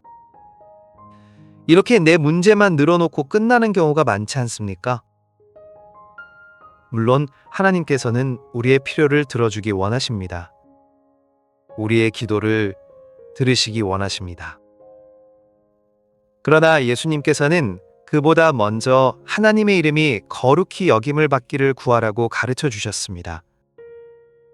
이것이 무슨 뜻입니까? 하나님의 이름이 거룩히 여김을 받는다는 것은 하나님께서 하나님으로 인정받는다는 뜻입니다. 하나님의 권위가 인정받고 하나님의 주권이 높임받고 하나님의 영광이 드러나는 것입니다. 이 세상에서 하나님께서 하나님 되심을 인정받고 존경받고 경배받는 것입니다. 이것은 먼저 내 삶 속에서 일어나야 합니다. 내가 하나님을 하나님으로 인정하는 것입니다. 내 인생의 주인이 내가 아니라 하나님이심을 고백하는 것입니다. 내 뜻대로가 아니라 하나님의 뜻대로 살기를 원하는 것입니다. 이것이 쉬운 일입니까? 아닙니다. 우리는 늘 내 뜻대로 살기를 원합니다. 내가 계획하고, 내가 결정하고, 내가 주관하기를 원합니다. 하나님은 필요할 때만 찾고 내 뜻을 이루기 위한 도구로 여기는 경우가 많습니다. 그러나 그것은 하나님의 이름을 거룩히 여기는 것이 아닙니다. 옛날 이스라엘 백성들을 보십시오. 그들은 하나님을 믿는다고 했지만 실제로는 우상을 섬겼습니다. 하나님의 성전에 가서 예배 드리면서도 동시에 바알 신당에 가서 절했습니다. 하나님께 제사 드리면서도 아세라 목상 앞에서 분향했습니다. 그것이 무엇입니까? 하나님의 이름을 더럽히는 것입니다. 예레미야 7장 9절부터 10절을 보십시오. 너희가 도둑질하며 살인하며 간음하며 거짓 맹세하며 바알에게 분향하며 너희가 알지 못하는 다른 신들을 따르면서 내 이름으로 일컬음을 받는 이 집에 들어와서 내 앞에 서서 말하기를 우리가 구원을 얻었나이다 하느냐. 이것이 하나님께서 얼마나 슬퍼하셨는지를 보여줍니다. 하나님의 이름을 부르면서도 하나님을 무시하고 하나님을 모독하는 삶을 사는 것입니다. 오늘날 우리는 어떻습니까? 혹시 입으로는 하나님을 주님이라 부르면서 실제로는 돈을 주님으로 섬기고 있지는 않습니까? 교회에서는 찬양하면서 세상에서는 세상 방식대로 살고 있지는 않습니까? 기도할 때만 하나님을 찾고 평소에는 하나님 없이 살고 있지는 않습니까? 그것은 하나님의 이름을 거룩히 여기는 것이 아닙니다. 오히려 하나님의 이름을 욕되게 하는 것입니다. 우리가 하나님의 이름으로 불리는 자들이면서 하나님 없이 사는 모습을 보일 때 세상 사람들이 뭐라고 합니까? 저것 봐라, 믿는 사람도 저 모양이다. 하나님을 믿어도 소용없다. 이렇게 하나님의 이름이 욕을 먹게 됩니다. 그래서 예수님께서는 기도의 첫 번째 제목으로 이것을 가르쳐 주신 것입니다. 하나님의 이름이 거룩히 여김을 받게 해달라고 기도하라는 것입니다. 이것은 내 삶이 변화되기를 구하는 기도입니다. 내가 하나님을 진정으로 주님으로 모시는 삶을 살게 해달라는 기도입니다. 여러분, 우리가 이 기도를 진심으로 드릴 때 어떤 일이 일어납니까? 우리의 삶이 달라집니다. 하나님을 첫째로 여기게 됩니다. 하나님의 뜻을 구하게 됩니다. 하나님께서 기뻐하시는 삶을 살기 원하게 됩니다. 그럴 때 하나님께서는 우리를 통해 영광을 받으시고 우리의 삶을 통해 이 땅에 역사하십니다. 로마서 12장 1절 말씀이 생각납니다. 너희 몸을 하나님이 기뻐하시는 거룩한 산 제물로 드리라. 이는 너희가 드릴 영적 예배니라. 우리의 삶 자체가 하나님께 드리는 예배가 되어야 합니다. 우리의 일상이 하나님을 높이는 시간이 되어야 합니다. 그럴 때 하나님의 이름이 거룩히 여김을 받게 됩니다. 그러니 이제부터 이 문장으로 기도할 때 진지하게 자신을 돌아보십시오. 나는 정말 하나님의 이름을 거룩히 여기며 살고 있는가? 내 삶이 하나님께 영광이 되고 있는가? 아니면 하나님의 이름에 누가 되고 있는가? 이렇게 자신을 점검하면서 기도하십시오. 그리고 진심으로 하나님의 이름이 내 삶을 통해 높임받기를 구하십시오. 그럴 때 하나님께서 여러분의 삶을 통해 놀라운 일을 행하실 것입니다.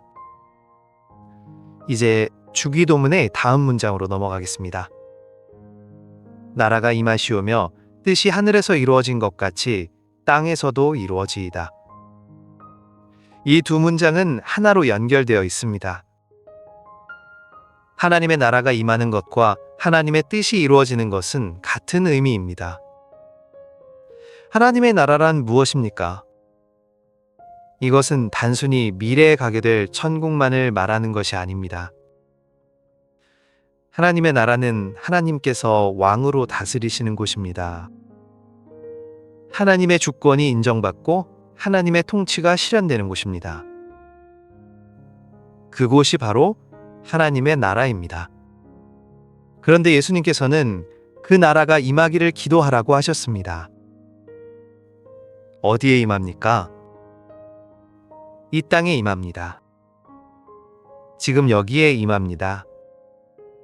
미래의 천국이 아니라 오늘 이 땅에서 하나님의 나라가 이루어지기를 구하는 것입니다. 이것은 매우 중요한 진리입니다. 많은 사람들이 하나님의 나라를 죽어서 가는 곳으로만 생각합니다. 이 땅에서는 어쩔 수 없이 고생하면서 살다가 죽으면 천국 가서 편히 쉬는 것이 신앙이라고 생각합니다. 그러나 예수님께서 가르쳐 주신 것은 그것이 아닙니다. 예수님께서는 지금 이 땅에서 하나님의 나라가 이루어지기를 기도하라고 하셨습니다. 지금 여기서 하나님께서 왕으로 다스리시는 삶을 살기를 원하라고 하셨습니다. 이것이 진정한 신앙입니다. 누가복음 17장 21절을 보십시오.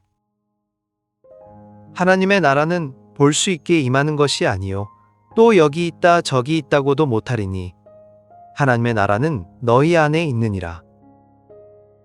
하나님의 나라는 이미 우리 가운데 와 있습니다. 예수님을 믿는 순간 하나님의 나라는 우리 안에 시작됩니다. 그러나 문제는 우리가 그 나라를 인정하지 않는다는 것입니다. 우리는 여전히 이 세상의 방식대로 살기를 원합니다. 세상의 가치관으로 판단하고 세상의 방법으로 문제를 해결하려고 합니다. 하나님의 통치를 받기보다는 내 뜻대로 살기를 원합니다. 그것이 문제입니다. 옛날 이스라엘 백성들을 생각해 보십시오. 그들에게는 하나님이라는 왕이 계셨습니다. 모세를 통해 하나님께서 직접 인도하셨고 사사들을 세워서 다스리셨습니다. 그러나 이스라엘 백성들은 만족하지 못했습니다. 사무엘상 8장 5절을 보면 이런 말이 나옵니다. 우리에게 다른 모든 나라와 같이 우리를 다스릴 왕을 세워달라. 이것이 얼마나 하나님을 슬프게 했는지 아십니까? 하나님께서는 사무엘에게 말씀하셨습니다. 그들이 너를 버림이 아니오 나를 버려 자기들의 왕이 되지 못하게 함이니라. 이스라엘 백성들은 하나님의 통치를 원하지 않았습니다. 눈에 보이는 왕을 원했습니다. 다른 나라처럼 되기를 원했습니다. 오늘날 우리도 마찬가지입니다. 우리는 하나님께서 우리를 다스리시기를 원한다고 말하지만 실제로는 내 뜻대로 살기를 원합니다. 내가 주인이 되고 하나님은 내 필요를 채워주시는 분으로만 여깁니다. 그것은 하나님의 나라가 임한 것이 아닙니다. 하나님의 나라가 임한다는 것은 내 왕국이 무너지는 것입니다. 내 주장이 내려놓아지는 것입니다. 내 계획보다 하나님의 계획이 우선되는 것입니다. 이것이 쉬운 일입니까? 절대 쉽지 않습니다. 우리의 본성은 늘 내가 주인 되기를 원하기 때문입니다. 그래서 우리는 날마다 이 기도를 해야 합니다. 나라가 임하시오며 하나님의 나라가 내 삶에 임하게 해주십시오. 내가 아니라 하나님께서 내 인생의 왕이 되어 주십시오. 내 뜻이 아니라 하나님의 뜻이 이루어지게 해주십시오. 그리고 예수님께서는 이어서 말씀하십니다. 뜻이 하늘에서 이루어진 것 같이 땅에서도 이루어지이다. 하늘에서는 하나님의 뜻이 완벽하게 이루어집니다. 천사들은 하나님의 명령에 즉시 순종합니다. 거기에는 반항도 없고 지체도 없고 불순종도 없습니다. 하나님께서 말씀하시면 그대로 이루어집니다. 그런데 이 땅에서는 어떻습니까? 하나님의 뜻이 무시당하고 거부당하고 왜곡됩니다. 사람들은 하나님의 말씀을 듣고도 자기 뜻대로 행합니다. 하나님의 명령을 알면서도 불순종합니다. 그래서 이 땅은 혼란스럽고 고통스럽습니다. 예수님께서는 우리에게 하늘에서처럼 이 땅에서도 하나님의 뜻이 이루어지기를 기도하라고 하셨습니다. 이것은 무엇을 의미합니까? 먼저 내 삶에서 하나님의 뜻이 온전히 이루어지기를 구하는 것입니다. 내가 하나님의 뜻에 순종하는 삶을 살게 해달라는 것입니다. 여러분, 지금 어려운 상황에 계신 분들이 있으십니까? 건강이 안 좋으신 분도 계시고, 경제적으로 힘드신 분도 계시고, 가정에 문제가 있으신 분도 계실 것입니다. 그럴 때 우리는 그 문제가 빨리 해결되기를 기도합니다. 당연한 일입니다. 그러나 그보다 먼저 이렇게 기도해 보십시오. 하나님, 이 상황 속에서 하나님의 뜻이 무엇입니까? 하나님께서 이 일을 통해 내게 보여주시려는 것이 무엇입니까? 하나님의 뜻이 이루어지게 해주십시오. 이렇게 기도할 때 우리는 다른 차원의 평안을 경험하게 됩니다. 로마서 8장 28절 말씀처럼 하나님을 사랑하는 자, 곧 그의 뜻대로 부르심을 입은 자들에게는 모든 것이 합력하여 선을 이루십니다. 하나님의 뜻이 이루어질 때 우리의 모든 상황이 합력하여 선을 이루게 됩니다. 그러니 오늘부터 이 기도를 진심으로 드려보십시오. 하나님의 나라가 임하고 하나님의 뜻이 이루어지기를 구하십시오. 그럴 때 여러분의 삶에 하나님의 통치가 시작될 것입니다. 이제 주기도문의 내용이 바뀝니다. 지금까지는 하나님에 관한 것이었습니다. 하나님의 이름과 하나님의 나라와 하나님의 뜻에 관한 것이었습니다. 그런데 이제부터는 우리의 필요에 관한 것입니다. 하나님께서는 우리의 필요를 아시고 채워주시기를 원하십니다. 오늘 우리에게 일용할 양식을 주셨고, 이 짧은 문장 속에 얼마나 깊은 의미가 담겨 있는지 아십니까? 일용할 양식이란 무엇입니까? 하루를 살아가는데 필요한 양식입니다. 오늘 먹을 것입니다. 오늘 입을 것입니다. 오늘 필요한 것들입니다. 예수님께서는 1년치 양식을 달라고 하지 말라고 하셨습니다. 10년치 양식을 달라고 하지 말라고 하셨습니다. 오늘 필요한 것을 달라고 하라고 하셨습니다. 이것은 무엇을 가르쳐 주는 것입니까?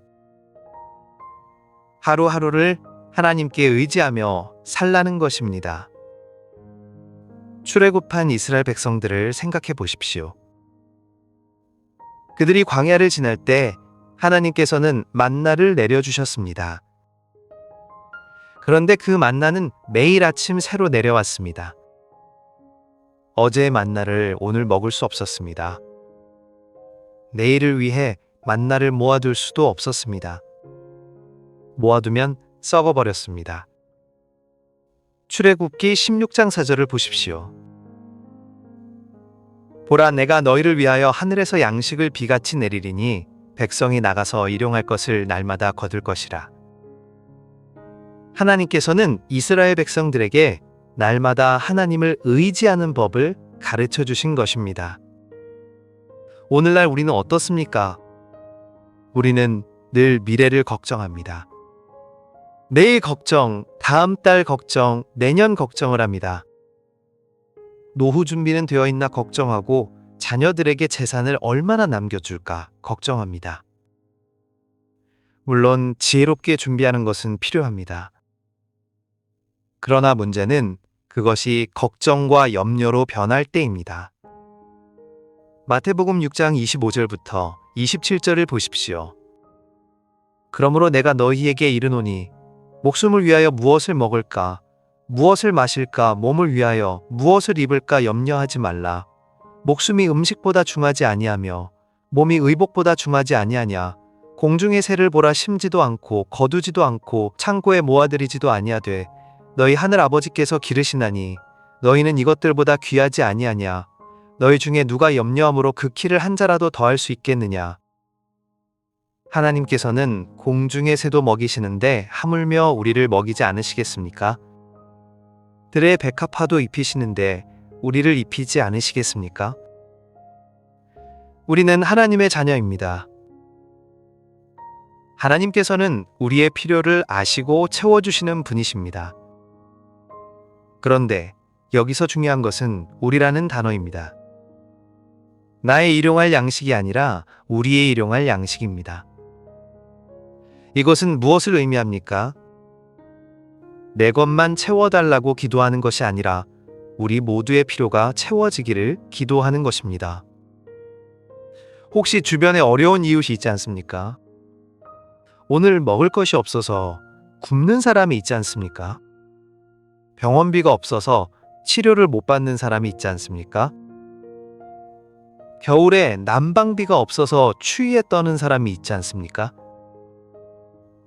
우리가 우리의 일용할 양식을 구할 때 그들도 함께 생각해야 합니다. 하나님께서 나에게 주신 것을 나눌 줄 알아야 합니다. 내가 받은 은혜를 다른 사람에게도 흘려보내야 합니다. 그것이 진정한 기도의 응답입니다. 사도행전 2장 44절부터 45절을 보십시오. 믿는 사람이 다 함께 있어 모든 물건을 서로 통용하고 또 재산과 소유를 팔아 각 사람의 필요를 따라 나누어 주며 초대교회 성도들은 이렇게 살았습니다. 내 것이 아니라 우리 것이었습니다. 누가 필요하면 함께 채워주었습니다. 오늘날 우리 시니어 세대는 어떻습니까? 평생 모은 재산을 꼭 쥐고 있지 않습니까? 자녀들에게 물려주려고 아끼고 또 아끼지 않습니까? 물론 자녀들을 생각하는 마음은 이해합니다. 그러나 더 중요한 것이 있습니다. 하나님의 나라를 위해 사용하는 것입니다. 여러분, 이 땅에서 가져갈 수 있는 것은 아무것도 없습니다. 디모데전서 6장 7절 말씀처럼 우리가 세상에 아무것도 가지고 온 것이 없음에 또한 아무것도 가지고 가지 못하리니 우리가 가진 모든 것은 하나님께서 잠시 맡겨주신 것입니다. 그것을 어떻게 사용하느냐가 중요합니다. 그러니 이제부터 이 기도를 할 때 진심으로 구하십시오. 오늘 우리에게 일용할 양식을 주시옵고 하나님께서 오늘 필요한 것을 주시기를 믿고 의지하십시오. 그리고 하나님께서 주신 것을 감사하며 이웃과 나누십시오. 그럴 때 하나님께서는 우리에게 더 풍성하게 채워주실 것입니다. 잠언 11장 25절이 말합니다. 구제를 좋아하는 자는 풍족하여질 것이요 남을 윤택하게 하는 자는 윤택하여지리라.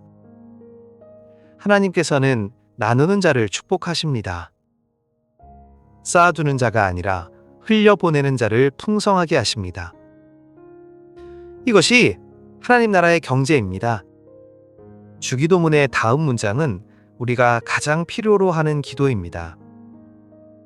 우리가 우리에게 죄 지은 자를 사하여 준 것 같이 우리 죄를 사하여 주시옵고.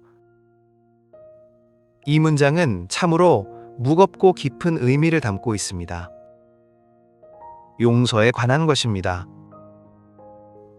여러분, 살다 보면 용서하기 어려운 일들을 많이 만나게 됩니다. 누군가 나를 배신하고, 누군가 나를 속이고, 누군가 나에게 상처를 줍니다. 가까운 사람일수록 더 큰 상처를 남깁니다. 자녀가 부모를 무시하고, 형제가 형제를 미워하고, 친구가 친구를 배반합니다. 그럴 때 우리 마음에는 무엇이 생깁니까? 분노가 생기고, 원망이 생기고, 미움이 생깁니다. 그 사람을 용서할 수 없습니다. 그 사람이 잘 되는 것을 보고 싶지 않습니다. 그 사람이 고통당하기를 원합니다. 이것이 우리의 솔직한 마음입니다. 그런데 예수님께서는 뭐라고 하셨습니까? 용서하라고 하셨습니다. 우리에게 죄 지은 자를 사하여 주라고 하셨습니다. 그리고 더 놀라운 것은 우리가 다른 사람을 용서하는 것과 하나님께서 우리를 용서하시는 것을 연결시키셨다는 점입니다. 마태복음 6장 14절부터 15절을 보십시오. 너희가 사람의 잘못을 용서하면 너희 하늘 아버지께서도 너희 잘못을 용서하시려니와 너희가 사람의 잘못을 용서하지 아니하면 너희 아버지께서도 너희 잘못을 용서하지 아니하시리라. 이것은 매우 엄중한 말씀입니다. 우리가 다른 사람을 용서하지 않으면 하나님께서도 우리를 용서하지 않으신다는 것입니다. 왜 그렇습니까? 용서는 하나님 나라의 가장 기본적인 원리이기 때문입니다. 우리가 용서받은 자들이기 때문입니다. 에베소서 4장 32절 말씀을 보십시오. 서로 친절하게 하며 불쌍히 여기며 서로 용서하기를 하나님이 그리스도 안에서 너희를 용서하심과 같이 하라. 하나님께서 우리를 먼저 용서하셨습니다. 우리가 죄인이었을 때, 우리가 하나님을 대적했을 때, 우리가 하나님을 무시했을 때에도 하나님께서는 우리를 용서하시고 받아주셨습니다. 예수님께서 십자가에 달리신 것이 바로 그 증거입니다. 우리의 죄를 위해 예수님께서 대신 죽으셨습니다. 우리가 받아야 할 형벌을 예수님께서 대신 받으셨습니다. 그래서 우리가 용서받았습니다. 이것이 복음입니다. 그런데 우리가 이렇게 큰 용서를 받았으면서 다른 사람의 작은 잘못을 용서하지 못한다면 말이 됩니까? 마태복음 18장에 나오는 일만 달란트 빚진 자의 비유를 보십시오. 어떤 종이 왕에게 1만 달란트를 빚졌습니다. 엄청난 액수입니다. 평생 일해도 갚을 수 없는 빚입니다. 그런데 왕이 불쌍히 여겨 그 빚을 탕감해 주었습니다. 얼마나 감사한 일입니까? 그런데 그 종이 나가서 자기에게 100데나리온 빚진 동료를 만났습니다. 100데나리온은 1년치 월급도 안 되는 적은 액수입니다. 그 동료가 조금만 기다려달라고 애원했습니다. 그런데 그 종은 어떻게 했습니까? 용서하지 않고 감옥에 가두어 버렸습니다. 이 소식을 들은 왕이 얼마나 분노했겠습니까? 마태복음 18장 32절부터 33절을 보십시오. 악한 종아, 네가 빌기에 내가 네 빚을 전부 탕감하여 주었거늘 내가 너를 불쌍히 여김과 같이 너도 네 동료를 불쌍히 여김이 마땅하지 아니하냐. 이것이 바로 우리의 모습입니다. 우리는 하나님께 헤아릴 수 없는 큰 빚을 졌습니다. 우리의 죄가 얼마나 큽니까? 그런데 하나님께서 예수님의 십자가로 그 빚을 다 탕감해 주셨습니다. 그런데 우리는 다른 사람의 작은 잘못을 용서하지 못합니다. 성도님, 혹시 지금 용서하지 못하고 있는 사람이 있습니까? 그 사람 때문에 마음이 괴롭고 밤에 잠을 이루지 못합니까? 그 사람을 생각하면 분노가 치밀어 오릅니까? 그렇다면 오늘 그 사람을 용서하십시오. 용서는 그 사람을 위한 것이 아닙니다. 용서는 나를 위한 것입니다. 용서하지 않고 미움을 품고 있으면 가장 고통받는 사람이 누구입니까? 바로 나 자신입니다. 미움은 독과 같아서 그것을 품고 있는 사람을 서서히 죽입니다. 그러나 용서하면 자유로워집니다. 용서하면 평안이 옵니다. 용서하면 기쁨이 회복됩니다. 용서는 그 사람에게 주는 선물이 아니라 나 자신에게 주는 선물입니다. 물론 용서가 쉬운 일은 아닙니다. 특히 큰 상처를 받았을 때는 더욱 어렵습니다. 그러나 우리는 혼자 용서하는 것이 아닙니다. 성령님께서 도우십니다. 하나님께서 힘을 주십니다. 기도하십시오. 하나님, 제가 그 사람을 용서하고 싶습니다. 그러나 제 힘으로는 할 수 없습니다. 도와주십시오. 이렇게 기도하면 하나님께서 용서할 수 있는 마음을 주십니다. 조금씩 그 사람을 향한 미움이 녹아내리고 평안이 찾아옵니다. 그리고 용서했다고 해서 그 사람과 다시 가까이 지내야 한다는 뜻은 아닙니다. 용서는 마음속에서 그 사람을 향한 미움을 내려놓는 것입니다. 그 사람에게 복수하지 않고 하나님께 맡기는 것입니다. 로마서 12장 19절처럼 원수 갚는 것이 내게 있으니 내가 갚으리라고 하신 주님의 말씀을 믿는 것입니다. 여러분, 오늘 이 기도를 드릴 때 진심으로 용서하기로 결단하십시오. 우리가 우리에게 죄 지은 자를 사하여 준 것 같이 우리 죄를 사하여 주시옵고, 이 기도를 드리면서 용서하지 못하고 있는 사람을 떠올리고 그 사람을 용서하십시오. 그럴 때 하나님께서 여러분에게도 큰 용서와 평안을 주실 것입니다. 주기도문의 마지막 부분을 보겠습니다. 우리를 시험에 들게 하지 마시옵고 다만 악에서 구하시옵소서. 이 문장은 우리의 영적 전쟁에 관한 것입니다. 우리는 늘 시험과 유혹 가운데 살아갑니다. 이 세상은 우리를 넘어지게 하려는 함정으로 가득합니다. 시험이란 무엇입니까? 이것은 우리를 죄로 끌어들이려는 모든 것을 말합니다. 돈의 유혹과 명예의 유혹과 쾌락의 유혹입니다. 우리를 하나님에게서 멀어지게 만드는 모든 것이 시험입니다. 그리고 그 시험 뒤에는 악한 자가 있습니다. 베드로전서 5장 8절 말씀을 보십시오. 근신하라, 깨어라, 너희 대적마귀가 우는 사자같이 두루다니며 삼킬 자를 찾나니. 마귀는 실제로 존재합니다. 그는 우리를 넘어뜨리려고 기회를 노리고 있습니다. 우리가 연약한 순간을 기다리고 있습니다. 아담과 하와를 생각해 보십시오. 그들은 에덴 동산에서 하나님과 교제하며 살았습니다. 모든 것이 완벽했습니다. 그런데 뱀이 찾아왔습니다. 뱀은 매우 교묘하게 접근했습니다. 하나님께서 정말로 선악을 알게 하는 나무의 열매를 먹지 말라고 하셨느냐고 물었습니다. 창세기 3장 4절부터 5절을 보십시오. 뱀이 여자에게 이르되 너희가 결코 죽지 아니하리라. 너희가 그것을 먹는 날에는 너희 눈이 밝아져 하나님과 같이 되어 선악을 알 줄 하나님이 아심이니라. 뱀은 하나님의 말씀을 의심하게 만들었습니다. 하나님께서 좋은 것을 금지하신다고 속삭였습니다.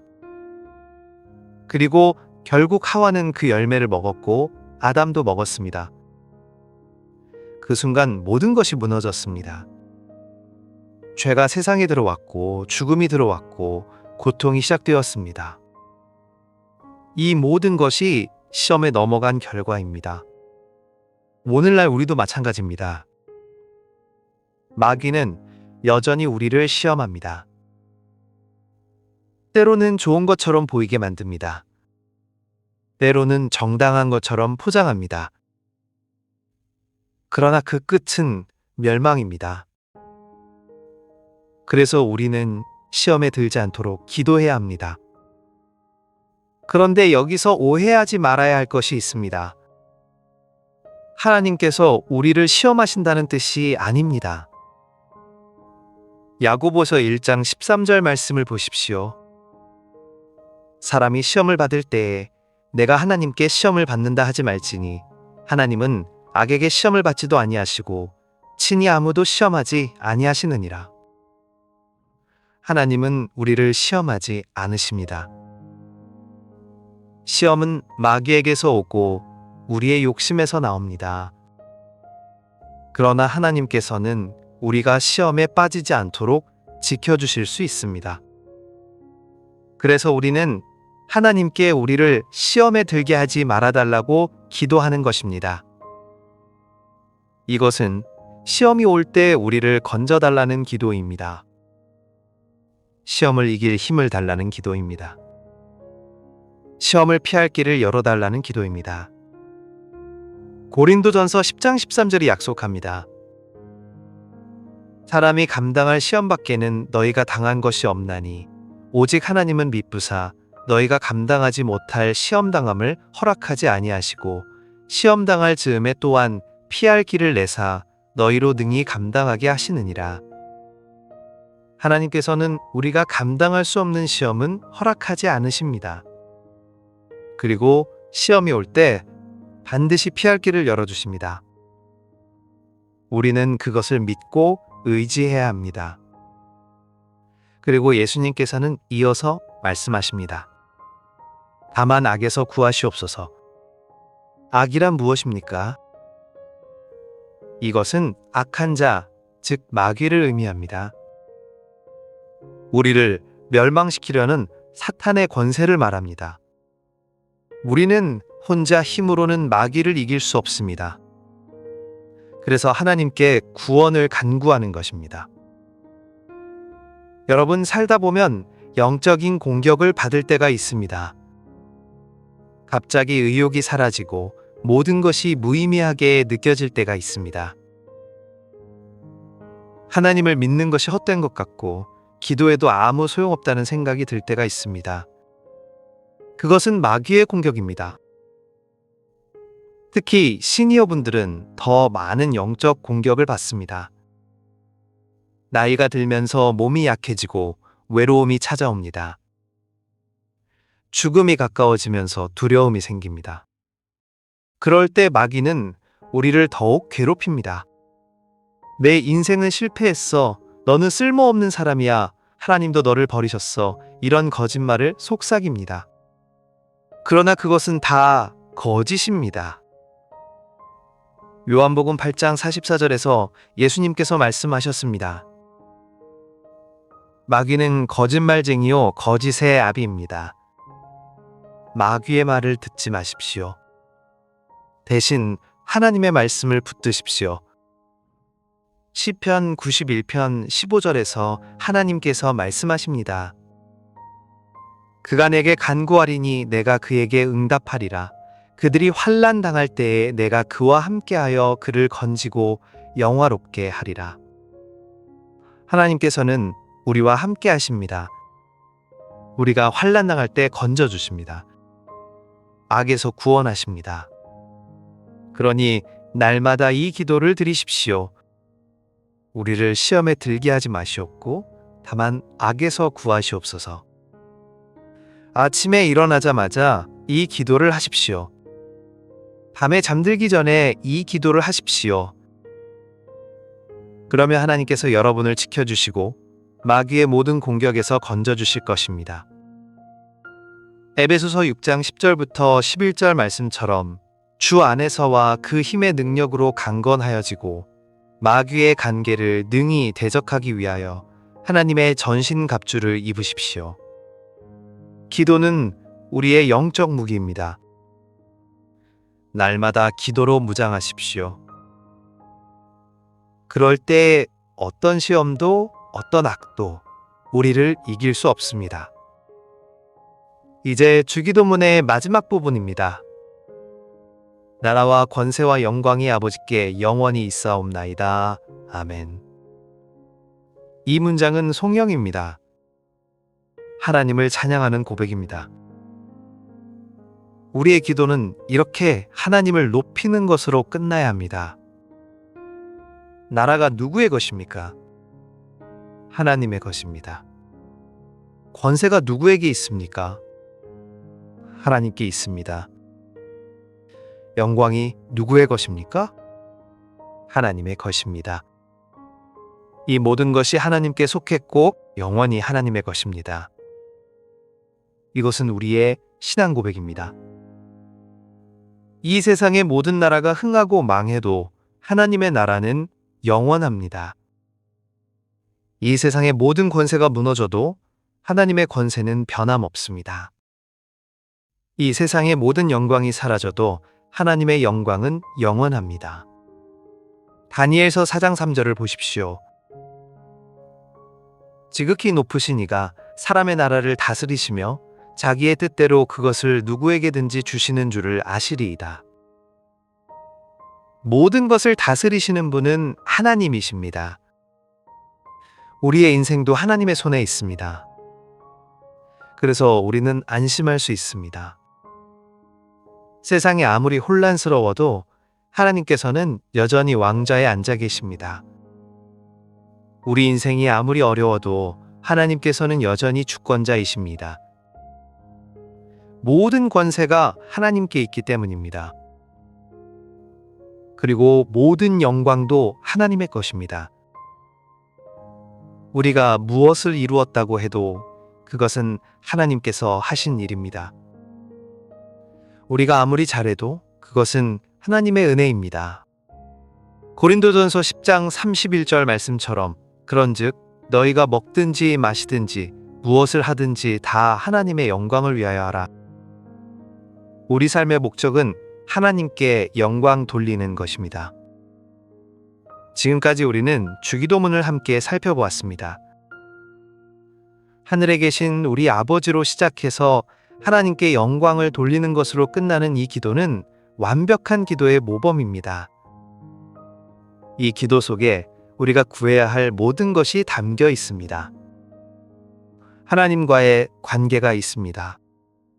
하나님의 이름과 나라와 뜻이 있습니다. 우리의 필요가 있습니다. 일용할 양식과 죄사함과 시험에서의 구원이 있습니다. 그리고 마지막에는 하나님께 대한 찬양이 있습니다. 여러분 이제 이 기도의 의미를 아셨습니까? 이것은 단순히 외우는 기도문이 아닙니다. 이것은 우리 삶 전체를 담는 기도입니다. 하나님과의 관계에서 시작해서 우리의 일상적인 필요를 거쳐 영적 전쟁을 치르고 마침내 하나님께 영광 돌리는 것으로 끝나는 완전한 기도입니다. 이제부터는 이 기도를 다르게 드려보십시오. 습관적으로 빨리 외우지 마십시오. 한 문장, 한 문장 그 의미를 생각하면서 천천히 기도하십시오. 하늘에 계신 우리 아버지여라고 할 때 아버지의 사랑을 느껴보십시오. 이름이 거룩히 여김을 받으시오며 라고 할 때 내 삶이 하나님을 높이고 있는지 돌아보십시오. 나라가 임하시오며 라고 할 때 정말 하나님의 통치를 원하는지 자신에게 물으십시오. 오늘 우리에게 일용할 양식을 주시옵고 라고 할 때 하나님을 의지하는 마음으로 구하십시오. 우리 죄를 사하여 주시옵고 라고 할 때 내가 용서해야 할 사람을 떠올리십시오. 시험에 들게 하지 마시옵고 라고 할 때 오늘 마주할 시험들을 생각하며 하나님의 보호하심을 구하십시오. 그리고 마지막에 나라와 권세와 영광이 아버지께 영원히 있사옵나이다 라고 고백할 때 진심으로 하나님을 찬양하십시오. 이렇게 기도할 때 여러분의 기도는 살아나게 됩니다. 형식이 아니라 관계가 됩니다. 의무가 아니라 기쁨이 됩니다. 그리고 무엇보다 응답을 경험하게 됩니다. 왜냐하면 이것은 예수님께서 친히 가르쳐 주신 기도이기 때문입니다. 야고보서 5장 16절 말씀을 기억하십시오. 의인의 간구는 역사하는 힘이 큽니다. 여러분이 이 기도를 제대로 이해하고 드릴 때 그 기도는 능력이 있습니다. 하나님께서 들으시고 응답하십니다. 그리고 여러분의 삶에 놀라운 축복이 임하게 됩니다. 시편 66편 18절부터 19절을 보십시오. 내가 내 마음에 죄악을 품으면 주께서 듣지 아니하시리라. 그러나 하나님이 실로 들으셨으며 내 기도 소리에 귀를 기울이셨도다. 하나님께서는 우리의 기도를 들으십니다. 진심으로 드리는 기도를 기뻐 받으십니다. 오늘 이 시간 주기도문의 참된 의미를 깨달으셨기를 바랍니다. 이제 이 기도를 여러분의 삶 속에서 실천하십시오. 날마다 이 기도를 드리되 그 의미를 새기며 드리십시오. 그러면 여러분의 기도 생활이 완전히 달라질 것입니다. 하나님과의 관계가 회복되고 영적인 능력이 임하고 삶의 변화가 일어날 것입니다. 문제가 해결되고 평안이 찾아오고 기쁨이 넘칠 것입니다. 이것이 주기도문을 이해하고 기도할 때 임하는 축복입니다. 오늘 이 이야기를 통해 하나님의 손길이 느껴지셨다면 구독과 좋아요를 눌러주시고 여러분의 새로운 삶에 대한 다짐을 댓글에 남겨주세요. 하나님의 임재가 여러분의 삶 속에 항상 함께 하실 것입니다. 감사합니다.